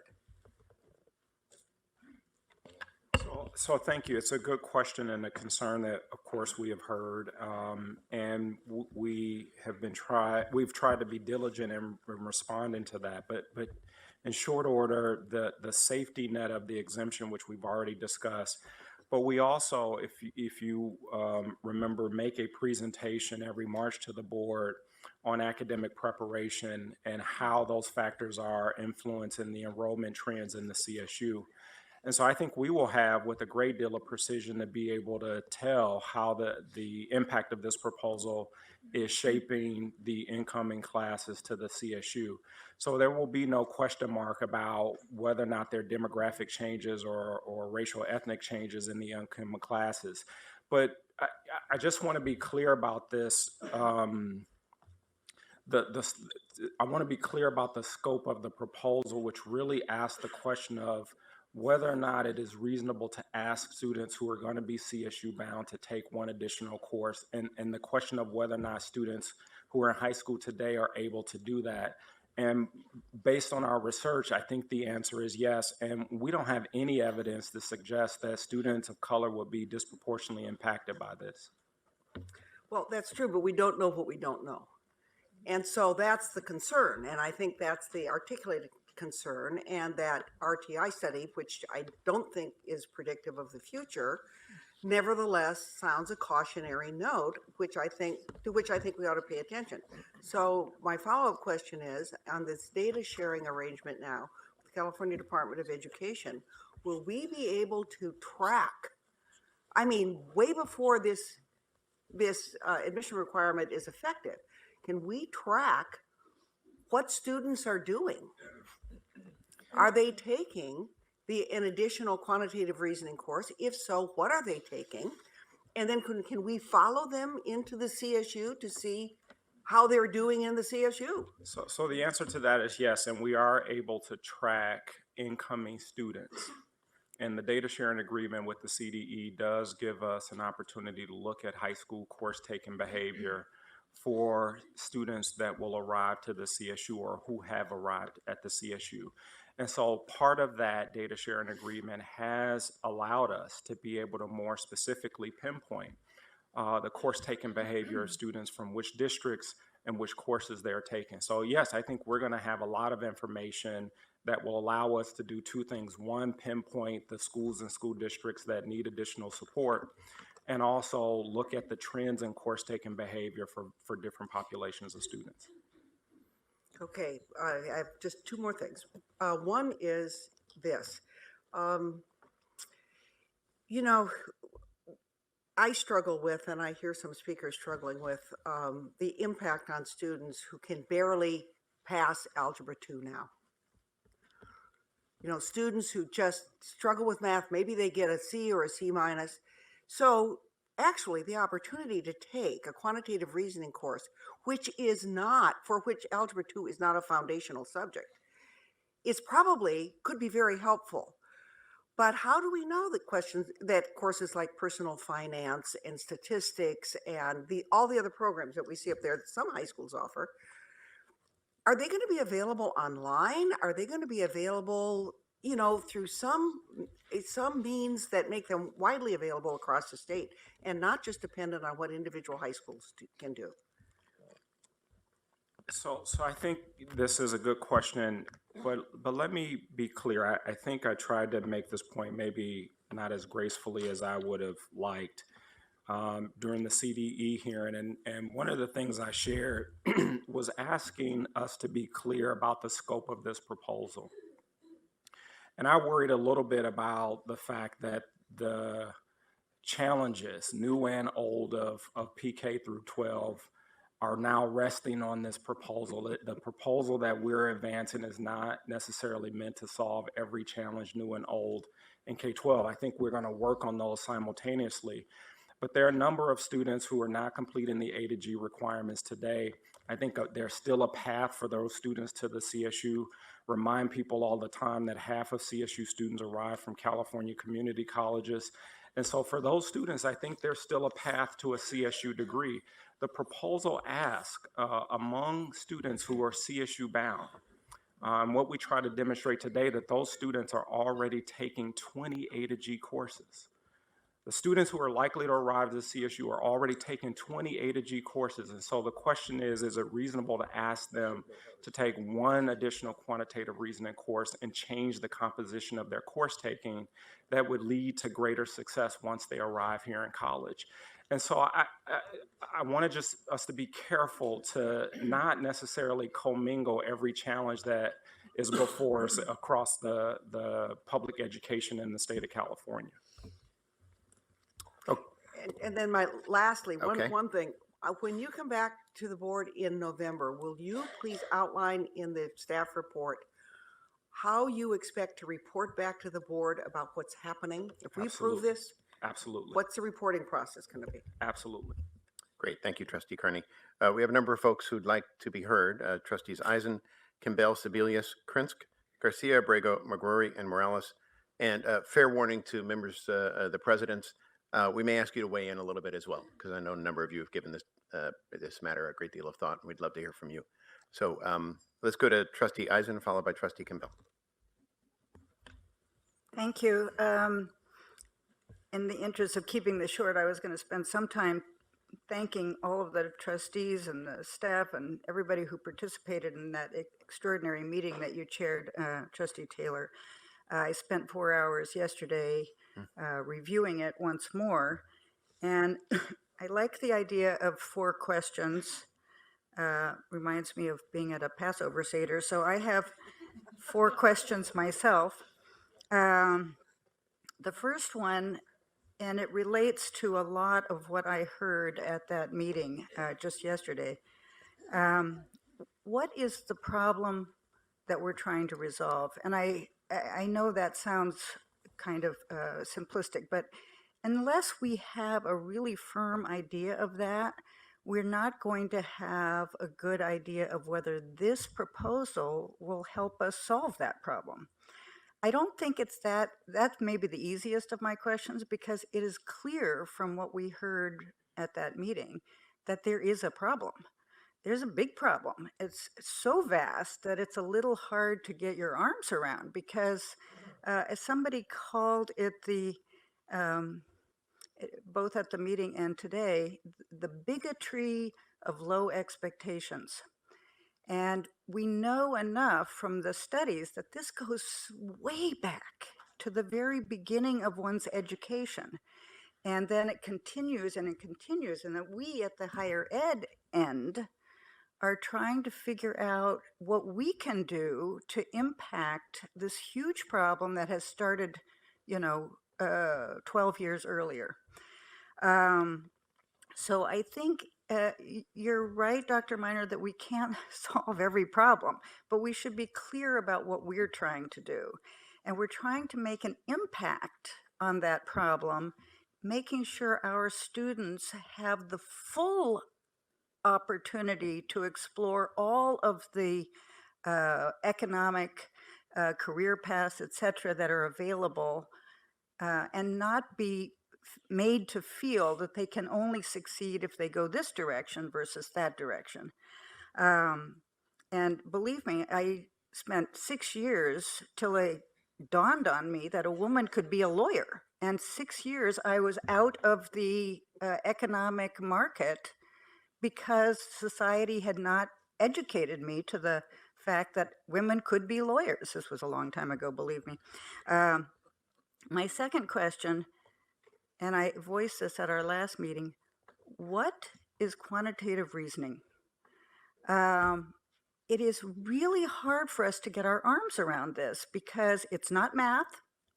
Wait, but it is math. Math courses will help us meet the quantitative reasoning. Is quantitative reasoning less scary than calling it math? I think it's more scary, if you ask me. But is it, and I learned this in the GE task force, we have what are called learning outcomes. These are the things you will be good at and will have accomplished if you take this course. Do we have those for this requirement? Do we know that taking sports medicine, to your point, Jane, is going to help you accomplish these things? I feel like we have a lack of clarity on that, and it causes resistance to this notion. I like the term numerical thinking. I don't know if I can get it to take off, but I like it better than quantitative reasoning. My third question is adding, you say, is it reasonable to ask that our high school students take one more A through G class? It's reasonable to ask if it is going to help solve the problem that we define, right? Without risk, without overly risking what we've accomplished so far. So we have this data issue, which is that people who take a fourth year of math now, not quantitative reasoning courses, a fourth year of math, persist longer, their graduation rates are better, and we have a causation correlation question. And Trustee Garcia raised it at the last meeting, and I think it's a really good question. Do we have confidence that requiring this fourth year of quantitative reasoning, numerical thinking, will in fact, because it's not math, right? So the data we have is about math. Will it help students persist? Will it help them have better graduation rates? Will it open up STEM opportunities to students who now don't think that's really a pathway? I don't feel like without unintended consequences, I don't feel like we have a firm enough grasp on that right now. And then, my fourth question is, are there other ways to get at this problem that we should take? And this is going to take an enormous effort. I mean, we just heard all of the interface and assisting with kids. This is an enormous project. Are the resources, could we help the problem by focusing our resources in other ways? Teacher preparation seems to me a huge place. If you don't have math and science teachers of color in the third grade, that's how this bigotry of low expectations begins. So we at the CSU, we produce half the teachers in the state. We have a huge opportunity here, and maybe we're doing everything we can already, but I bring that up. And finally, we have already at this university a quantitative reasoning requirement. It's part of our GE requirements. It's one of the 4 essential skills. And we say it's essential because we believe that knowing what you need to know about quantitative reasoning is just as important as being able to communicate orally or in writing or to do critical thinking. We already believe that. But are we doing enough to be sure that our quantitative reasoning classes here at the CSU are giving these students the feeling that they can be successful and that they've got these pathways open to them? And are we embedding quantitative reasoning ideas into our other GE classes like we try to do with written communication and oral communication? So those are 4 lengthy questions, but that's what I got from the wonderful work everybody's done so far. Okay. Who wants to take a shot at those with a Well, you crisp? don't have to answer them now. I honestly would like them to think about that for the November presentation. Okay, unless you have a crisp response. Yes. Put that on the list of things to address at a later time. Yeah, I don't know how crisp the response is, but the reality is that we'll definitely come back with some of the data. But a lot of our experiences are obviously based on what happens at the CSU. And we've got national data to support it as well. But in terms of looking at where the course taking behavior of our students that are entering the CSU, especially those that have completed 4 years of math and or quantitative reasoning, the data are very compelling in terms of those that are able to not only persist but to complete those degrees, and we're even tracking it as well to determine what then are they doing with those respective degrees relative to either going on to graduate or professional school, and selecting majors that have some, selecting careers that have some type of quantitative reasoning base to it, is some of the work that we're doing. And so I definitely, and that the research definitely shows that if you come in with those 4 years, then the CSU students are able to persist and graduate. And regardless of race, ethnicity. The other piece that I want to make sure that we provide during the next time that we come together is looking at the correlation question and that you mentioned before. You know, causation versus correlation. And you did mention before that we discussed that. And, you know, I'm clear about the fact that it's hard to pinpoint one factor singularly to say that this is the reason why students persist and graduate. But we are able to show evidence that it can actually be one factor of a number of them that helps students to be able to persist and to graduate. And so I want to make sure that we are able to come back with more information there as well, because this is the second time that this question has been raised. Is this the singular factor? No, I can answer that definitively. It's not the singular factor, but it is a major contributing factor to why students are able to have a rich quality educational experience. But also in terms, the last thing I'll say is on the selection of majors. You know, we really want our students with that quantitative reasoning foundation to be empowered not only with the knowledge and skills, but with the confidence to know that they can select a major that has a quantitative background or foundation to it, and that not only select that major as soon as they walk in, but that they can pursue it and be very skillful at it as they persist and graduate with that degree in that particular discipline. So those are some of the data points that we've got available that right now, just the short answers to them, but we'll provide more data to augment what it is that I've just offered to you this afternoon. Thank you, Provost Blanchard. We'll go to Trustee Campbell, then Sebelius, followed by Krensk. Thank you for the presentation. I want to echo what Jane said, because it concerns me very much that we don't know what we don't know. And my concern is that we're saying we're going to have, you know, an extra 1,000 math teachers, STEM teachers, but we don't know for sure if we will. We don't know. There's so much that we can't control. We don't know how the advisors in the high schools are going to be treating different groups of students. They may be discouraging them from perhaps taking some quantitative reasoning courses. I can't, also, a question for you. I just wonder, we've heard so much opposition to this that I wonder if any of you can speak to why you think this is. Is it a misunderstanding on the part of these groups, CTA, LA Unified? So many people have come out in opposition, and there are groups that we have worked with before.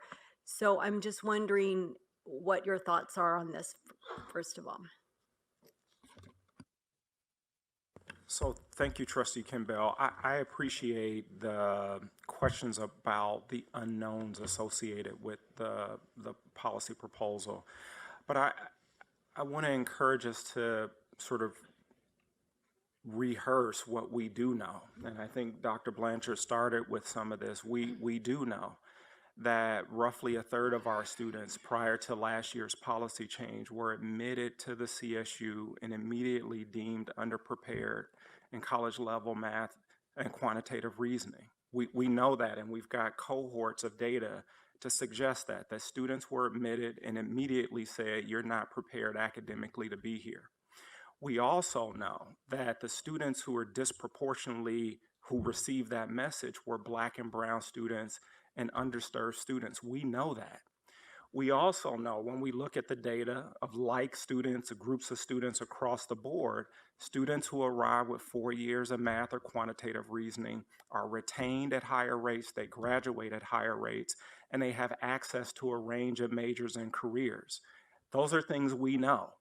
And I wonder sometimes if it's an unreasonable burden to say we have to know the outcome of this on every single student in every single high school across the state of California. I can sort of replay this a year or two ago. We didn't have answers definitively about how every element of Executive Order 1110 would play out. We had an abundance of evidence that suggested that this was the right thing to do for students. And I think with the 6-year implementation timeframe, with the commitment to partnerships with our school districts across the state, a part of this is about a degree of confidence that this is the right thing to do, and implementing a safety net by way of the exemption to say, if any student can't meet this, we're prepared. If the student was otherwise eligible for the CSU, but for whatever reason, despite the multiple pathways, unable to meet this requirement, that student is going to receive an exemption.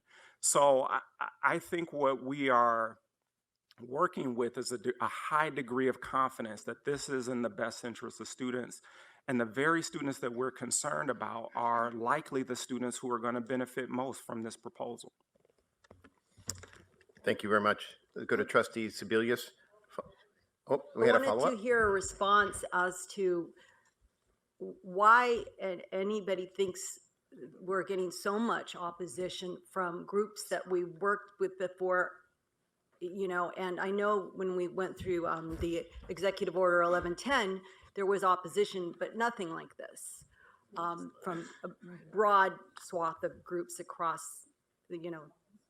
even our own system. So I'm curious what your thoughts are.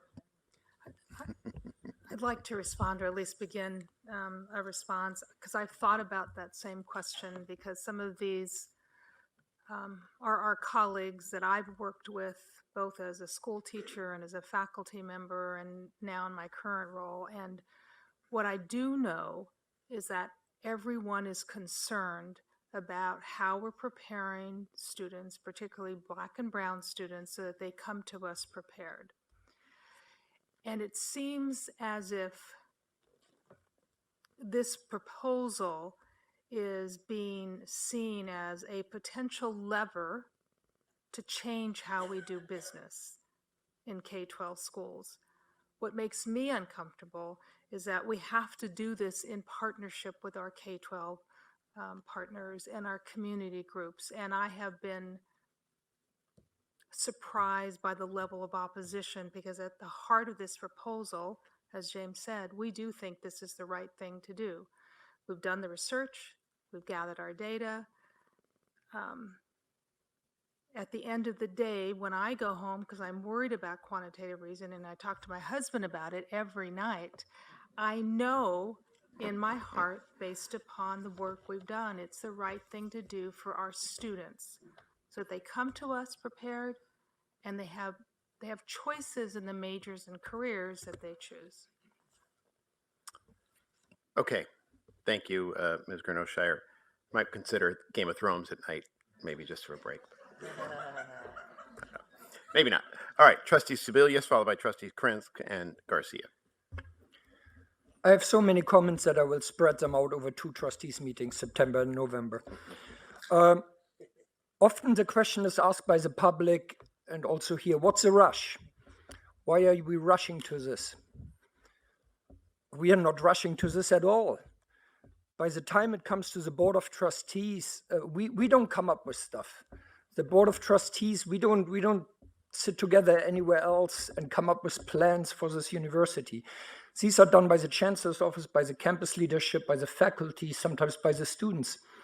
So what is the rush? There is no rush. I mean, in 2014, that's 5 years ago, the Task Force on Quantitative Reasoning was established.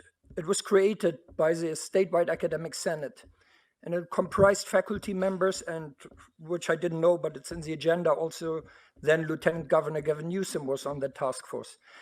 One of the recommendations of the task force was to institute a 4C of quantitative reasoning. So this issue has been studied and debated for half a decade by disciplinary experts. The academic senate in the last academic year has passed a resolution in support of this. So it was also, the trustees are also not rushing anything. This is the fourth time that as a trustee I'm debating this, and I cannot think of anything else that we have debated that often. We talked about it in our meeting in May with a lot of feedback from the public. We talked about it in our meeting in July. We had the special meeting in August, and this is the fourth time. Plus there was a hearing in Sacramento. So input has been sought for the past half year. And I want to again remind everybody that the implementation is not until 6.5 years from now.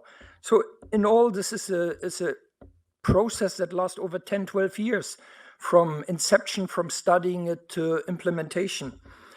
There's absolutely no rush. And I understand that there are iniquities in the high school system and in the way students can get prepared. But it would be a mistake if the CSU was perpetuating them by doing nothing. So I quote one of my colleagues in the academic senate who said this last week. He said, "We are false friends to these schools if we protect them by not compelling them to offer a better preparation to the students." And that this can be done was so eloquently illustrated in Long Beach by our trustee Steinhauser, and we can look at the data. It's a very challenged school district, and I think in many ways representative of many others. And there the proof is in the pudding. We got the numbers, and the numbers are positive. I also don't understand the criticism is like, how do we know that this will benefit the students? How can we measure? What is our proof? We cannot prove anything. We cannot have an assessment of outcomes before we even implement it. So this has been long studied, well thought through, and also there's often, I know it was articulated as a mistake, but the notion nonetheless seems to be out there that the CSU is an open access institution. It was mentioned once. We know this is not correct. We are not an open access institution, right? According to the California Master Plan of Higher Education, we're supposed to take the top 33.33% of high school graduates. Well, the CSU is currently admitting the top 41%. Sometimes it's said we try to limit access. Of course not. We're not trying to limit access. We are way above what the master plan expects of us. And yet, this board has requested from the legislator funding for 5% increase in student enrollment. We are not cutting back. We don't want to reduce. We want to expand. We want to grow. We want to provide greater access. And why is this necessary? Well, I think this is more than evident. We had a math teacher speaking in the open comment. She said, "I was not educated here, I was educated abroad."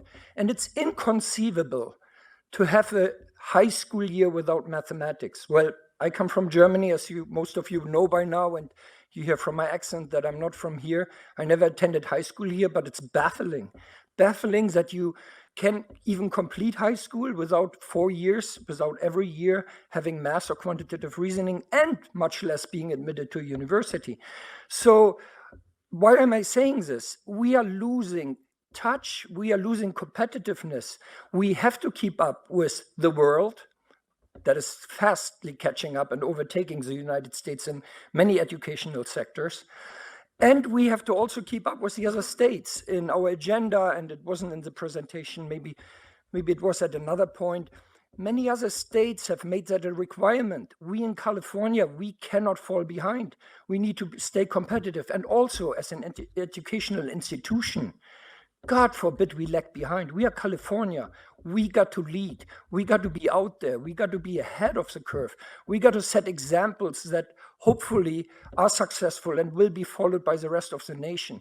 If we maintain the status quo, if we do nothing, that's clearly the easier path. But boy, the cost is high and we will feel it in a very bad way. So I am fully in support of it, and I'd be happy to speak more to it when I get the chance. Thank you, Trustee Sebelius. Trustee Krensk, followed by Trustee Garcia. And then I'm going to turn to President Marischeda, who had the bad luck of sitting next to me at lunch. And I've already given him a warning I might call on him, so he should be prepared. Trustee Krensk. Thank you. I certainly understand that innovation or change invariably creates opposition or recalcitrance, and that's an initial burden that has to be overcome. There's no doubt that the effort that's been done by your team is extraordinary. The entire group has put in endless hours. It's clear that it would not have proceeded in this way if there wasn't a conviction that the underlying basis and projections were believed by you and your staff to be correct. And no one here, I'm sure, believes there's anything but extraordinarily good faith that follows behind the advocation of your position. At the same time, I have to say that the words of Rebecca just a little while ago certainly rang true with me in terms of having a path at a point in time that ends up being a form of paralysis rather than opportunity to a great number of people, and that has to be factored in there too. Having said nothing of great note, I would like to know, however, what I would normally say is what's the cost of this, but since the topic is so specific, I should ask, what's the quantitative financial impact of this matter according to your latest projections, and whether or not you have financial data and the methodology that you can share with the trustees at some point in time? Well, I'll start and maybe Marquita can finish. I want to be clear about the cost to school districts or the cost of the CSU. I like Marquita, I'm regretting the fact that Trustee Steinhauser is not here. We listened to him during the CDE hearing and make 2 points fairly clearly. And I think these are two assumptions that have been attached to this proposal. A, that it will cost school districts a lot of money, and two, it will require hiring a wave of new teachers for which we don't have the resources to do. And it is interesting to listen to him sort of rebut both of those suggestions and say, in fact, that we were able to implement this in a school district that looks like many others across the state without significant investment of new dollars and without a significant need to hire additional teachers. And so when we look at not only Long Beach, but other school districts that now have higher requirements for high school graduation, San Diego Unified, Long Beach, Elk Grove, Fresno, San Bernardino, Oakland, all have additional requirements for high school graduation that are not necessarily associated. Now, it does require different decision-making and choice-making for school district leaders to accommodate these kinds of changes. But to date, there's no evidence that this is just going to require significant amounts of new dollars. When will you know what this will cost and you can share it? You don't want an open check, I'm sure. Well, I'm sure you do, but we can't, the trustees have to know what they're voting on and being able to have some element of control over the budget. Can you help me at all about what projections will be out when? So we're not asking the trustees for an additional allocation to support this proposal. As you know, our chancellor committed that additional $10 million beginning this year on top of that 2.7 million. And so that's the investment we will be using to produce the teachers that we will need in STEM fields. So I want to be clear that we're not asking for additional funds. I understand. I understand, and that's a great answer. But that falls into that trap that we call fallacy of composition. When you have something on a minimal basis or a limited basis, one can put resources in it on a non-exemplary basis, or perhaps an exemplary basis, but a non-realistic basis because it's a unique opportunity, but that necessarily won't spread out once it becomes broadly adapted. So at some point where we need some methodology that's sound, that will allow trustees to know what the actual cost will be. With that said, I have one quick other question. I was here for orientation about 2.5 weeks ago, and at that point in time, the question that arose, as I understood it, is what courses would fit into the concept of quantitative math, quantitative reason. And it was very much mathematical. And I saw it up here, and there were things like space medicine and winning formulas for dominoes, and that didn't seem to impress me as much as the initial presentation when you said, this is it, we got to stay with this. It's a simple question. Was there a lot of sentiment that you were subject to from people that were persuasive in saying that the definition of quantitative reasoning should be, when translated into courses, should be expanded? So I think the answer is yes to the question, if I follow. And I think it also picks up on Trustee Carney's conversation or question about, or I'm sorry, Trustee Eisen's question about the transferability of skills in the broader range of quantitative reasoning courses and whether or not it serves students who may or may not be STEM majors. I think the answer is yes. Thanks very much. All right, Trustee Garcia, followed by President Merced, followed by Trustees Abrego, McGrory, Morales, Fong, Melendez, and Kimes. So I have two sets of questions. I guess the first is more concrete set of questions, and the second is the more abstract relating to the correlation versus causation thing. In terms of bridge courses, I think if I remember correctly from the special meeting, you said that they were available at the high schools where students are. How do we determine do high schools determine, are they in charge of implementing those bridge courses? Do they work with, like, in conjunction with the CSU? Do we tell them, oh, listen, you don't have these courses, you need bridge courses? How do we set those up? So as a reminder, these bridge courses came about as a result of some funding from the California Department of Education to invest in these 5 pilot transitional bridge courses. So our plan is to expand those bridge courses similar to what we did with ERWC. So the expository reading and writing course that's now offered through county offices of education. My team has been working with county offices of education to think about how do we expand the MRWC, the Mathematics with Reasoning curriculum, using that same very successful model. The courses are co-developed between high school teachers and CSU faculty. We followed that same model for these CMR-CI courses. And the high schools are hungry for these courses, as demonstrated by ERWC. We're seeing a similar pattern of response of high schools wanting those transitional mathematics courses because it makes sense and they need them, and their students need them in order to successfully make that bridge from high school to the CSU. And if I could follow up, how can we ensure that students will be informed that these courses are there and that they have the ability to take them, that they're open for them?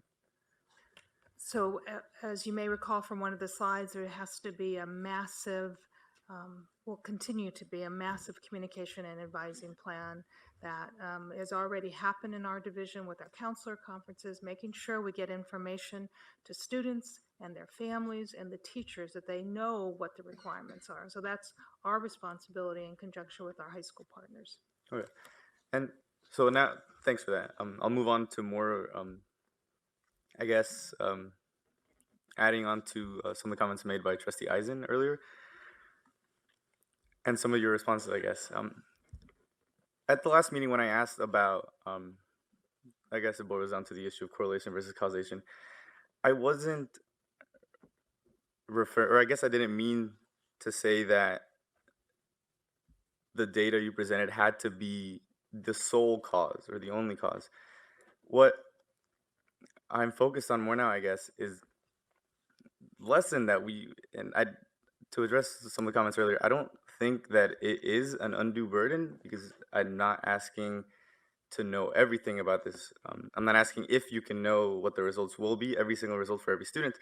What I'm asking for is simply more information because, well, we can agree that we can't, or we shouldn't at least implement some proposals based solely on a correlation. I do agree that a correlation can serve as evidence to push your argument forward. It can serve as one of the premises, though it can't serve as the only premise. So what I would ask for is more information. And I mean, what I see in the agenda packet is encouraging, right? Because you have the relationship between students that fulfilled the existing A through G requirements only and students that had the additional year of quantitative data. And it was encouraging because you also broke it down by different groups and the data seemed to hold, right?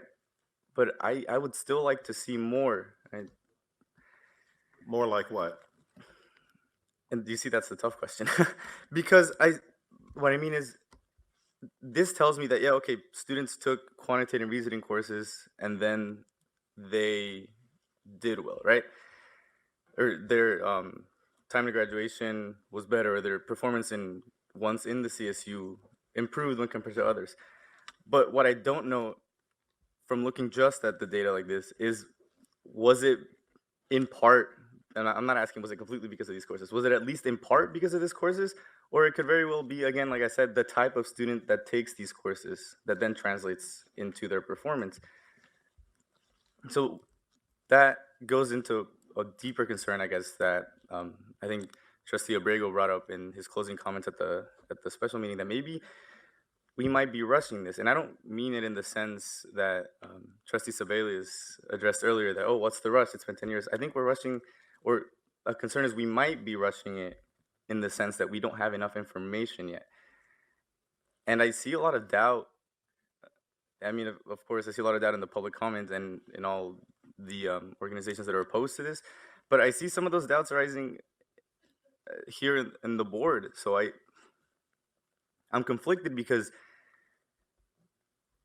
I don't think that I can support this unless I am convinced, and I don't mean 100% convinced every single student, but unless I am convinced that this would help students in the sense that, yes, we can demonstrate that taking these courses is a component and not just, a coincidence. So what I would ask for is more evidence, right? More information on this. We're certainly willing to talk more offline with you to see what more compelling information that we could provide that would be helpful to you and to your fellow trustees. One thing that I do want to correct in terms of what I think I heard you said in terms of the data that we did present, was it the fact that these were students that perhaps had a higher propensity toward a STEM discipline anyway, that would then, that took the 4 years of math and then obviously came here, persisted, and completed degrees? That the data that we presented showed evidence of students that took 4 years of math that came into all majors at CSU, not just STEM majors. And the evidence shows clearly that regardless of race, ethnicity, or economic background, that those students were able to perform much better here at the CSU and complete their degrees. What I meant by, is it the type of student, I wasn't specifically referring to, oh, were they more predisposed to pursue careers in STEM? It was just, are they more likely, since they are, quote unquote, more high achieving students, more involved students, they're more likely to take that fourth year of quantitative reasoning or a math class. And to speak on a little bit of personal experience, when I went to high school, the people that were taking, that fourth year of math, they're not required to. And I know I'm basing it on math, but that's my experience, that's quantitative reasoning. They were the students that were already, getting the higher grades, that were almost, all but guaranteed to do well in college. So I think that is a factor. It might be something before that. I don't believe that it's just, or at least yet, I don't believe that it's in great part because they took those courses. Something else led them to take those courses, which then led them to perform better in college. I don't believe otherwise yet, but like I said, if I saw more information, I could hop on board. Okay, very well. I'm going to turn to President Marishita for a crisp comment. All right, I'll And keep then it crisp. I turn was going to to add, trustees I'm going to Abrego, add a Murray, couple Morales. comments, though. I think I'm fully supportive of this initiative. I think there's a great demand for numeracy skills in our workforce, in our state, in our society, for STEM education, for other types of education. You don't have to be a STEM major to need numeracy skills to survive in this world that we live in now. So I'm very, very supportive in that. I think it's a cost to our society if we don't do this, because we won't have people fully prepared to go out into the workforce in any field. But I believe strongly that numeracy needs to begin earlier. And Tony Thurmond, the current state superintendent, and I spoke in a number of times, and I went to the legislature saying that we need to start by age 3. We need to be working at that level. So that's where it has to really begin. But to have it begin and have our students arrive prepared is very important. But what I had talked to about Trustee Taylor was that I was here and I was around 30 years ago when we looked at advancing A through G. You were a student then. Oh, that's not quite. Close. But at that time, if I remember correctly, we added a 4th year of English, a 3rd year of mathematics, and we added the visual and performing arts. So leave the first 2 aside, but talk about the visual and performing arts. When we have budget crises in our school districts, what's the first thing to go?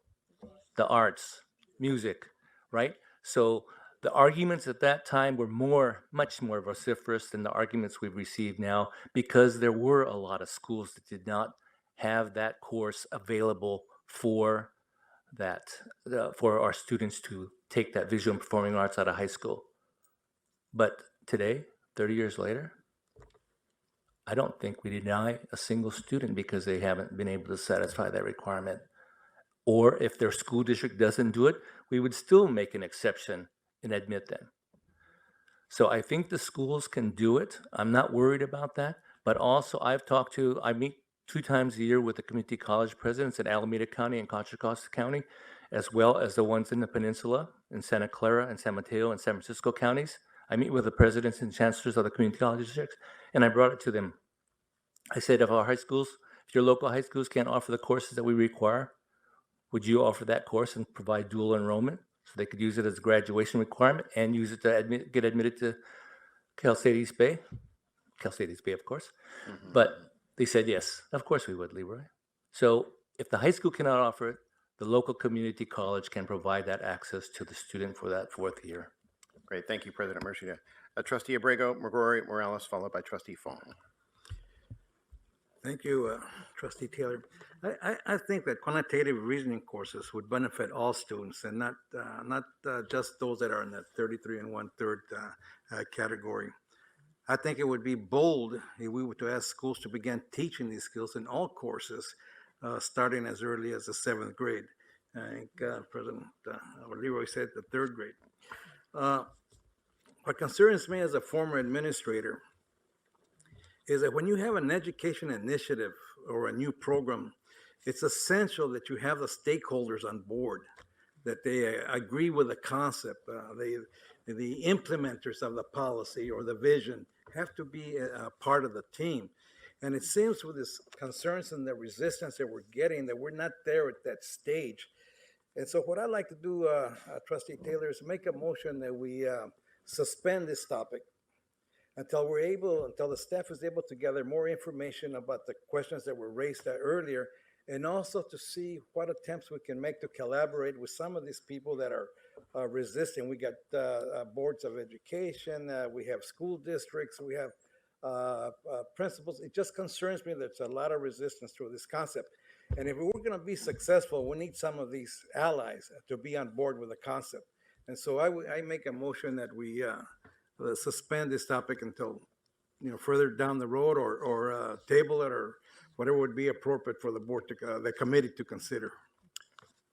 Trustee Abrego, this isn't an action item. I turn to the general counsel. Can we get a motion that hasn't been published in any way, shape, or form? Procedurally, help me out, since it's a discussion item only. You can't take action on this item in terms of passing the quantitative reasoning proposal, but you could entertain a motion to suspend debate or to table the item for a later meeting if there was a consensus of the majority of trustees. Well, what I'd like to do, I don't want to suspend debate because we have several trustees who still want to be heard. I'm assuming you're okay with that, Trustee Abrego. But after we run through 1, 2, 3, 4, 5, 6 more trustees who've asked to be heard, can we come back and consider your suggestion? Yes, and one of the reasons too for asking for the motion is you're running into my time with government relations. Well, that might be happening tomorrow at the rate we're going, buddy. You already lost your time. Or sometime tonight. Trustee McGrory, followed by Trustee Morales, then Fong, Melendez, Kames, and then Chancellor, I may ask you to, well, I'm going to slip Trustee Fagan in there now, who just raised his hand. Then I'm going to ask you to be the last word, and then we're going to come back and consider next steps. I'm going to support this recommendation, and I feel strongly about it. I'm a classics major and a lawyer, so I don't take math courses, and probably wasn't sufficiently prepared in business for math.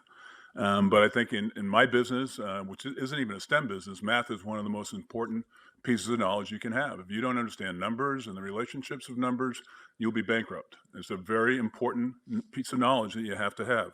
And our society has become increasingly technological, and math and science are a key part of that. And if we continue to ignore this issue, I think we're just burying our heads in the sand. I don't know how we can sit here and say that 1/3 of the kids that we are accepting into the CSU are not prepared for math.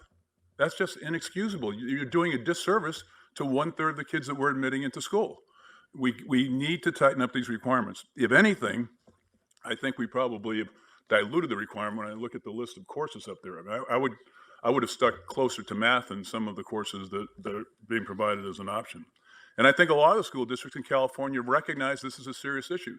Look at the number of big districts who have imposed this requirement: Long Beach, San Diego, San Bernardino, Oakland, Fresno. And I'm sure the list is going to continue to grow because everybody knows you need more math to compete in the labor force in this state. And it's a very important thing to do. And I think, I'm not an expert at this, but I know that the chancellor and his staff, Lauren and James, have studied this inside and out. And it seems to me, and they're making an appropriate recommendation. And to try to buy more time, we're giving everybody 6 years notice. I mean, if it was me, I would have given them 2 years notice to do this. 6 years, I mean, in business, you're out of a job by then. So I think we've given them more than enough time. I think there's been a long process at this. I think it's unfortunate that there's so much organized opposition to it, but I don't think people are recognizing the needs of our labor force and the skills that our students in the CSU system need to compete in this labor force. So I'm going to recommend strongly that we adopt this recommendation.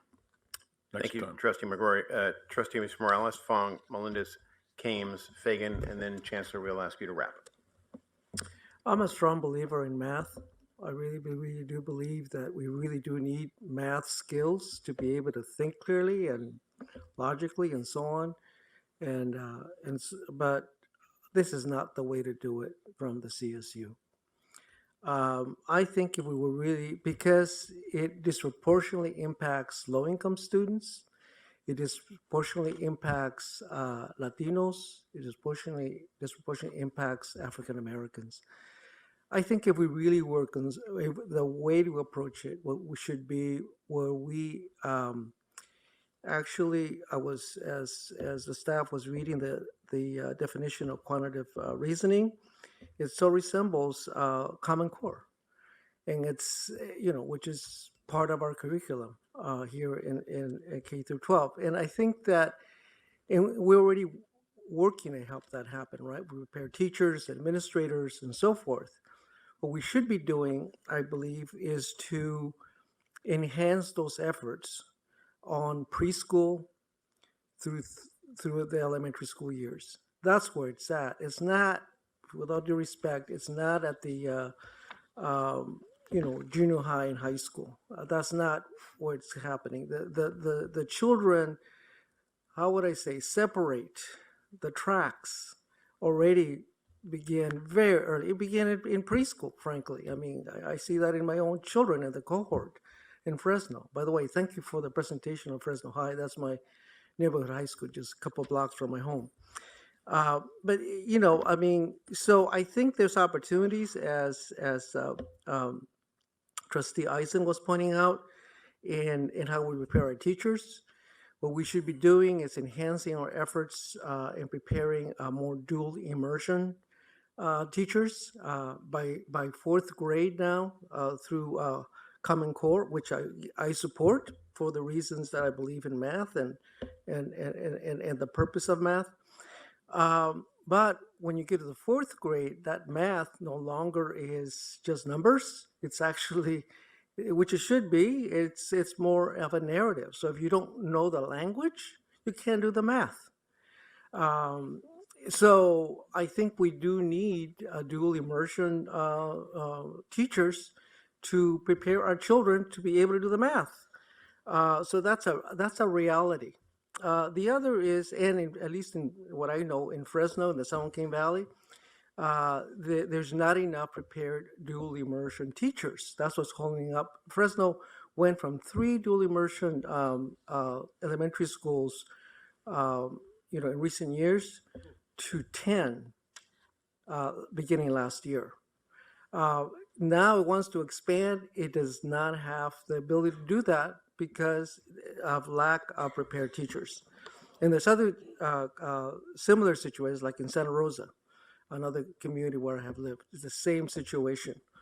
So that's one thing we could do to improve this. And then the other is, I think we really do need to look and study and come up with strategies on how to address the low performance, overall performance of our outcomes of our African American children. We really need to be bold about that.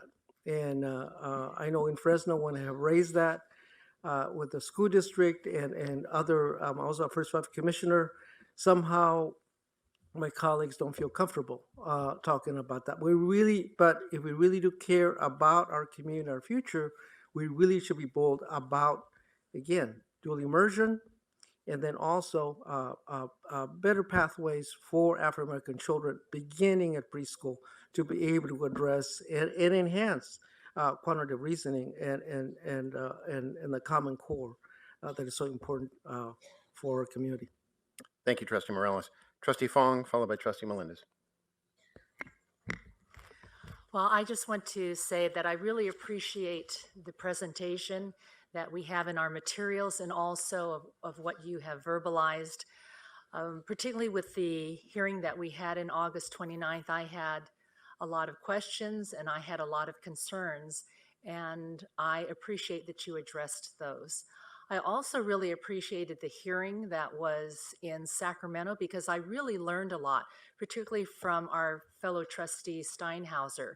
I don't know if the rest of you have had the opportunity to listen to that. It was really informative, particularly his experience with his school district, which I was so surprised to hear about the numbers and the large African American community and the poverty level of students that he has in his school district, which I think addresses many of our stakeholders' concerns.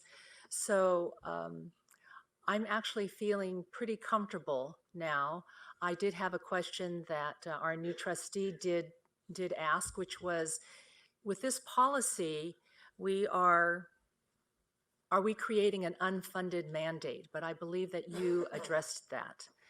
And also a question that I had before was, why are we in such a hurry? But it is, 2026 that we're talking about.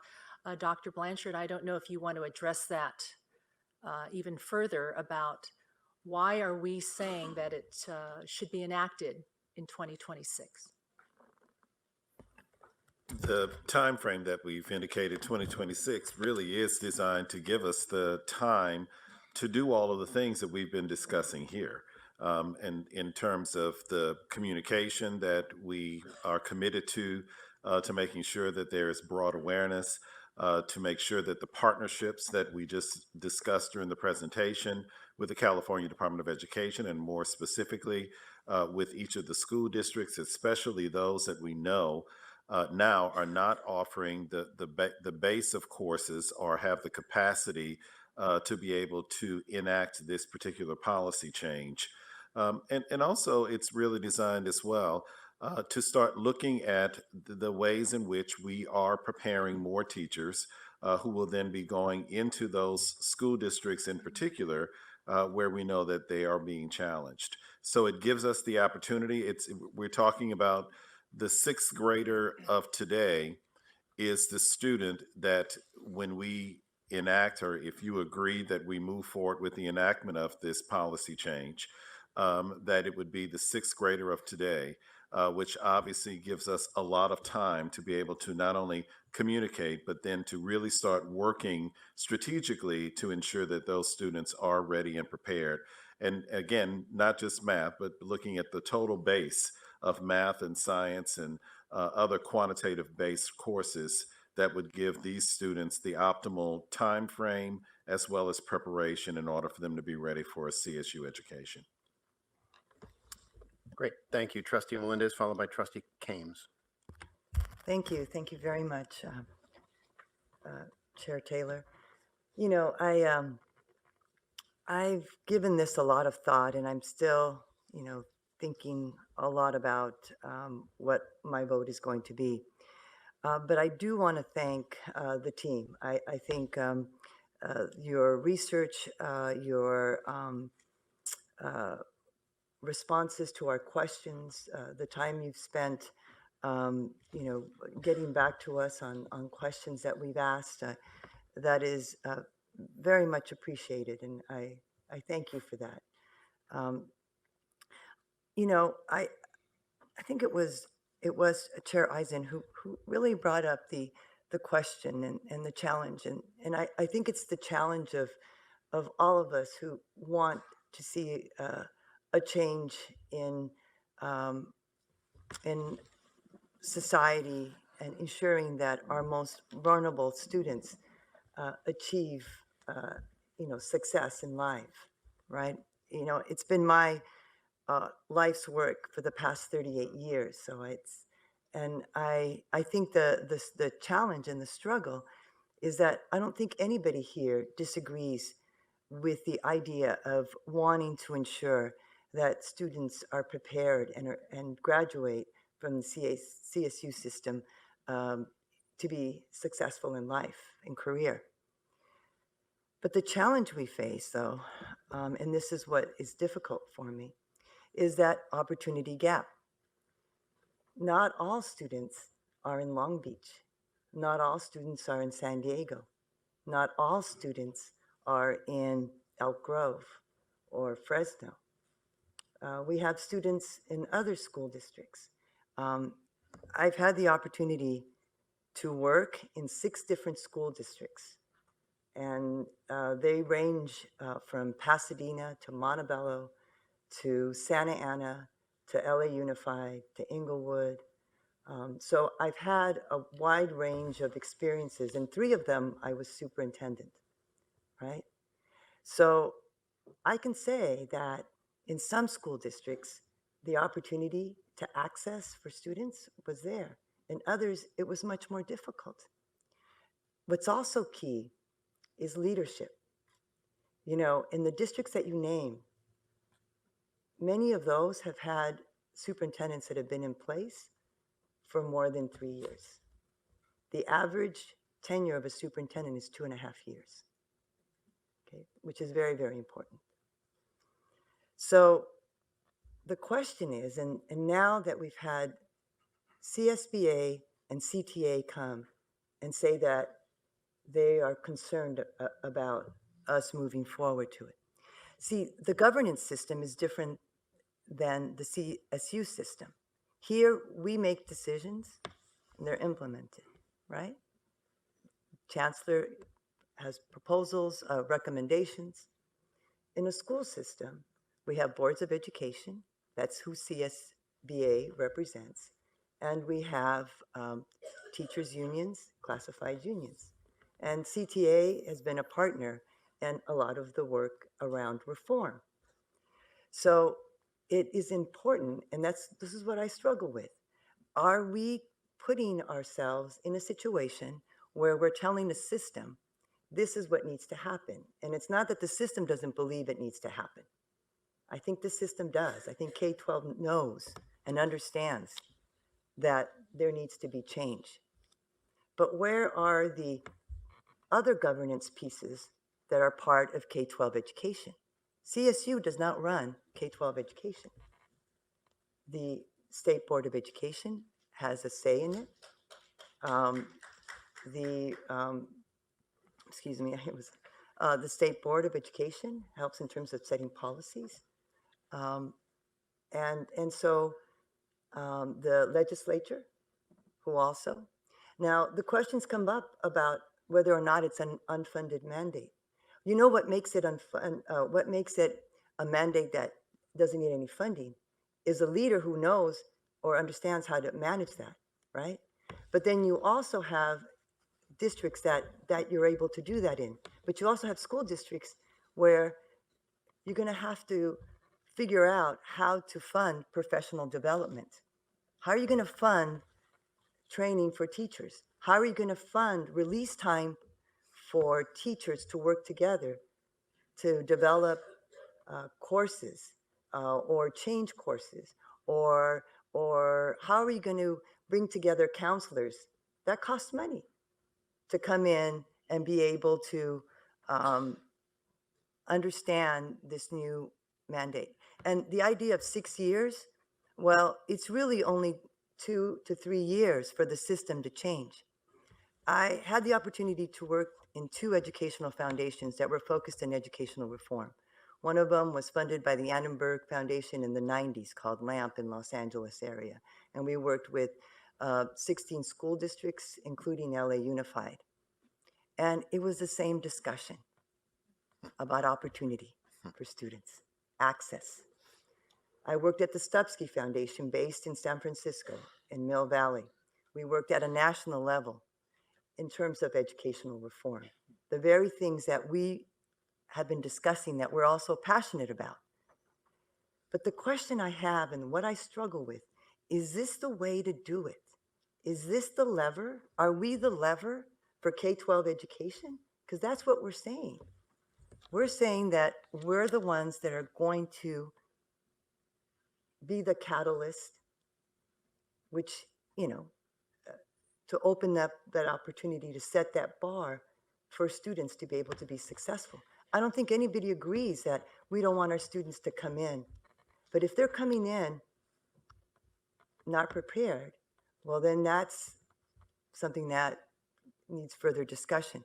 I think the question was brought up about opposition, right? Why do we have so much and why?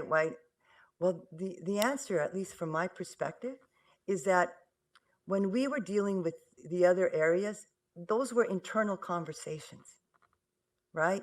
And we were able to control, in some sense, whether it's additional funding, whether it's leadership that we have with our incredible presidents and our wonderful faculty. We're able to do something about that. But what we're doing is that we're stepping into somebody else's space. And we are seeing that the comments that we're hearing are coming from external people telling us their concern, which we can't necessarily control. I mean, I think Chris and I in the next week and a half can control some of it, but we can't as superintendents control it. We need we have direction from our boards. We work with our unions. So it's not a simple thing of saying, okay, this is what it's going to be, and we got 6 years to do it, and it's going to happen by golly. And it will happen, and we've got to set a bar, right? But it's not going to happen just by us mandating it from here. I mean, let's be realistic about it. And let's be realistic about what possibly could occur from this. You know, let's just be honest about it. So like I said, I'm struggling. You know, I'm thinking about it. I hear what everyone is saying, but I also, right before I retire, you know, I want to make sure that whatever decision is made, at least for my part, is one that's not going to cause more challenges for the students that we care so much about. Thank you. Thank you, Trustee Melendez. Trustee Kames, followed by Trustee Fagan. First of all, I'd like to say that I do understand the intention behind the proposal and the fact that it's there to support our students. What I'm still processing and analyzing and asking questions about is the implementation of that. So while kind of listening to everyone and and watching the special hearing, I do have a couple of questions. One of them is, what does this mean for out-of-state and international students whose countries or states do not offer quantitative reasoning classes? And do we have data saying how many students from out-of-state or international students coming into the CSU system who do meet this requirement already? So that's my first question. And then my second question is, we are very much concerned about making sure that our students are ready. Are there things that we're currently doing or we're planning to do that maybe things like summer or transitional programs throughout the year to support our students? And I think there was a comment made earlier on about if the high school doesn't offer this specific class, students can take it at a community college. And so my only concern with that is we do have a lot of high school students who do walk to their high schools and whose maybe community college is far away. So then when we do that, there is still that obstacle of having accessibility to those courses. So let me just take a maybe a crisp response to the first question. The CSU, the overwhelming majority of students are in-state students, but the question is about out-of-state students and international students. I want to be clear about that. Based on some of the information we provided in the written item, it is likely that a student who is arriving from out-of-state or an international student is far better prepared than an in-state student because of the requirements. What we list are the number of states that now have graduation requirements that require 4 years of math. And they're likely to be arriving from a state where the 4-year university requires 4 years of math or quantitative reasoning. So the idea that a out-of-state student would be disadvantaged by this is really not likely. We can go back and take a closer look and try to provide additional information. But based on what we're learning about the graduation requirements across so many other states in the country, it's likely that those students are going to arrive better prepared than many students in California. And I would just add that the opportunity to enroll in a community college course is just one option. So when we were thinking about what are the range of course options for students, that's one. The other big chunk are these MRWC courses, these transitional bridge courses. And then the other big bucket of courses are all those courses that we listed under the elective. That's in addition to courses in Area C and courses in Area D. So math, science, electives, and then dual enrollment courses, and then CTE courses. So it's more of a menu wherever it fits best with the students. So the transitional courses that you were referring to, do you mind just giving me a quick example of like where those, like, are those still taken at the high schools? They are taken at the high school. They are courses that are developed between or by high school teachers and CSU faculty. So I would refer you to the section on the California Mathematics Readiness Initiative Challenge courses. There's about 1,000 students that are taking these courses at about 150 schools. Right now, our intention is to expand those course offerings as part of our implementation plan. And so is it in any way guaranteed that or all high schools who are involved in this are able to offer those transitional courses in 6 years when this goes in effect? No, we can't guarantee that. It's one option among several different course options for our students to meet this new requirement. So hypothetically speaking, right? Let's say I'm a student who's going to high school, and so it's my senior year, and I plan on studying English once I get to college, and my high school offers things like exploring computer science, calculus, statistics, chemistry, and biology. Let's say that, it's my 4th year and I'm trying to take a course. Then I would have to look at community colleges or other ways. Not necessarily, again, depending upon the pathway. Hopefully by your senior year, you and your counselor and your family are working together so you know which course fits best given your intended major. So no, you would not have to take it at a community college. So even though there are classes in here, right, that are like personal financing.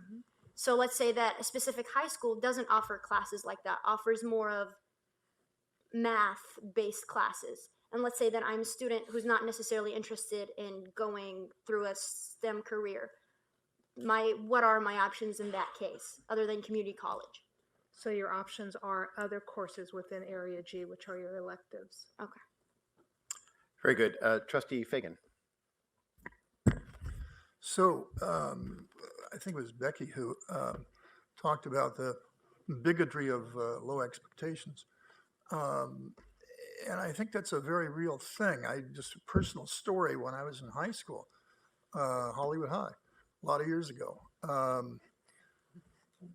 they divided the classes and the tracks between those people who were deemed going to college and those who weren't.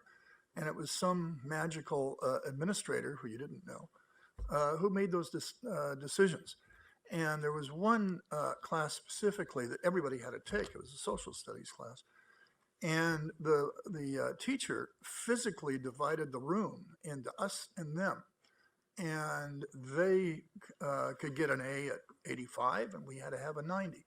And it was then that I realized that,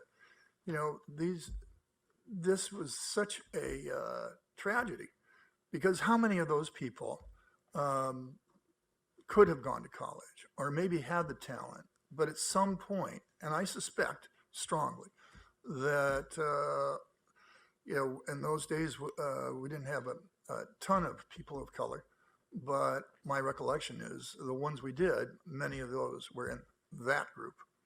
And it's that kind of assumption that certain people, for whatever reason, aren't capable of being able to pass these kinds of things is terrible.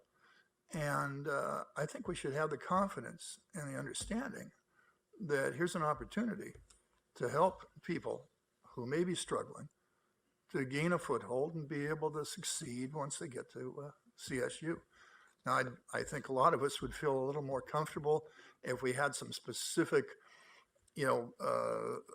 valid and reliable studies that here's the exact correlation, and we can get rid of the other variables about background or anything, showing that this stuff has a definite relationship.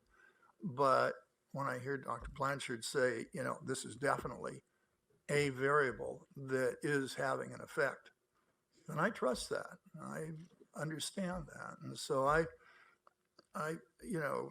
let's not go down the road of that bigotry of low expectations.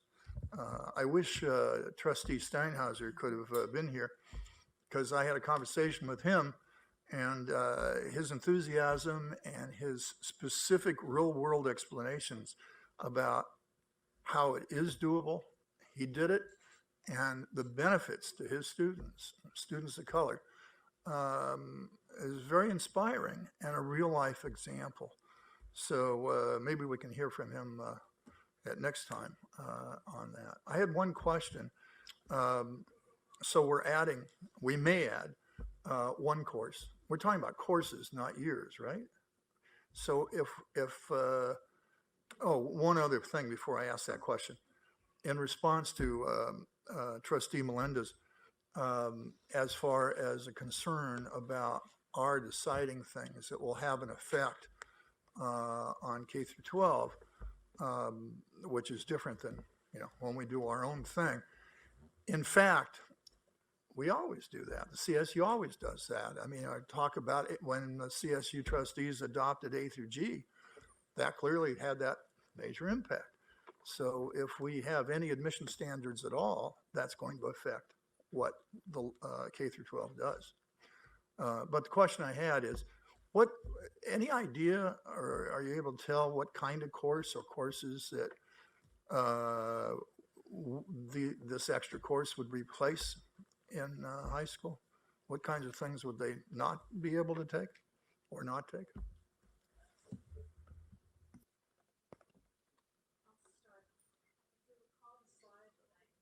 If you recall the slide on the course taking patterns, right now students are coming with 21 courses anyway.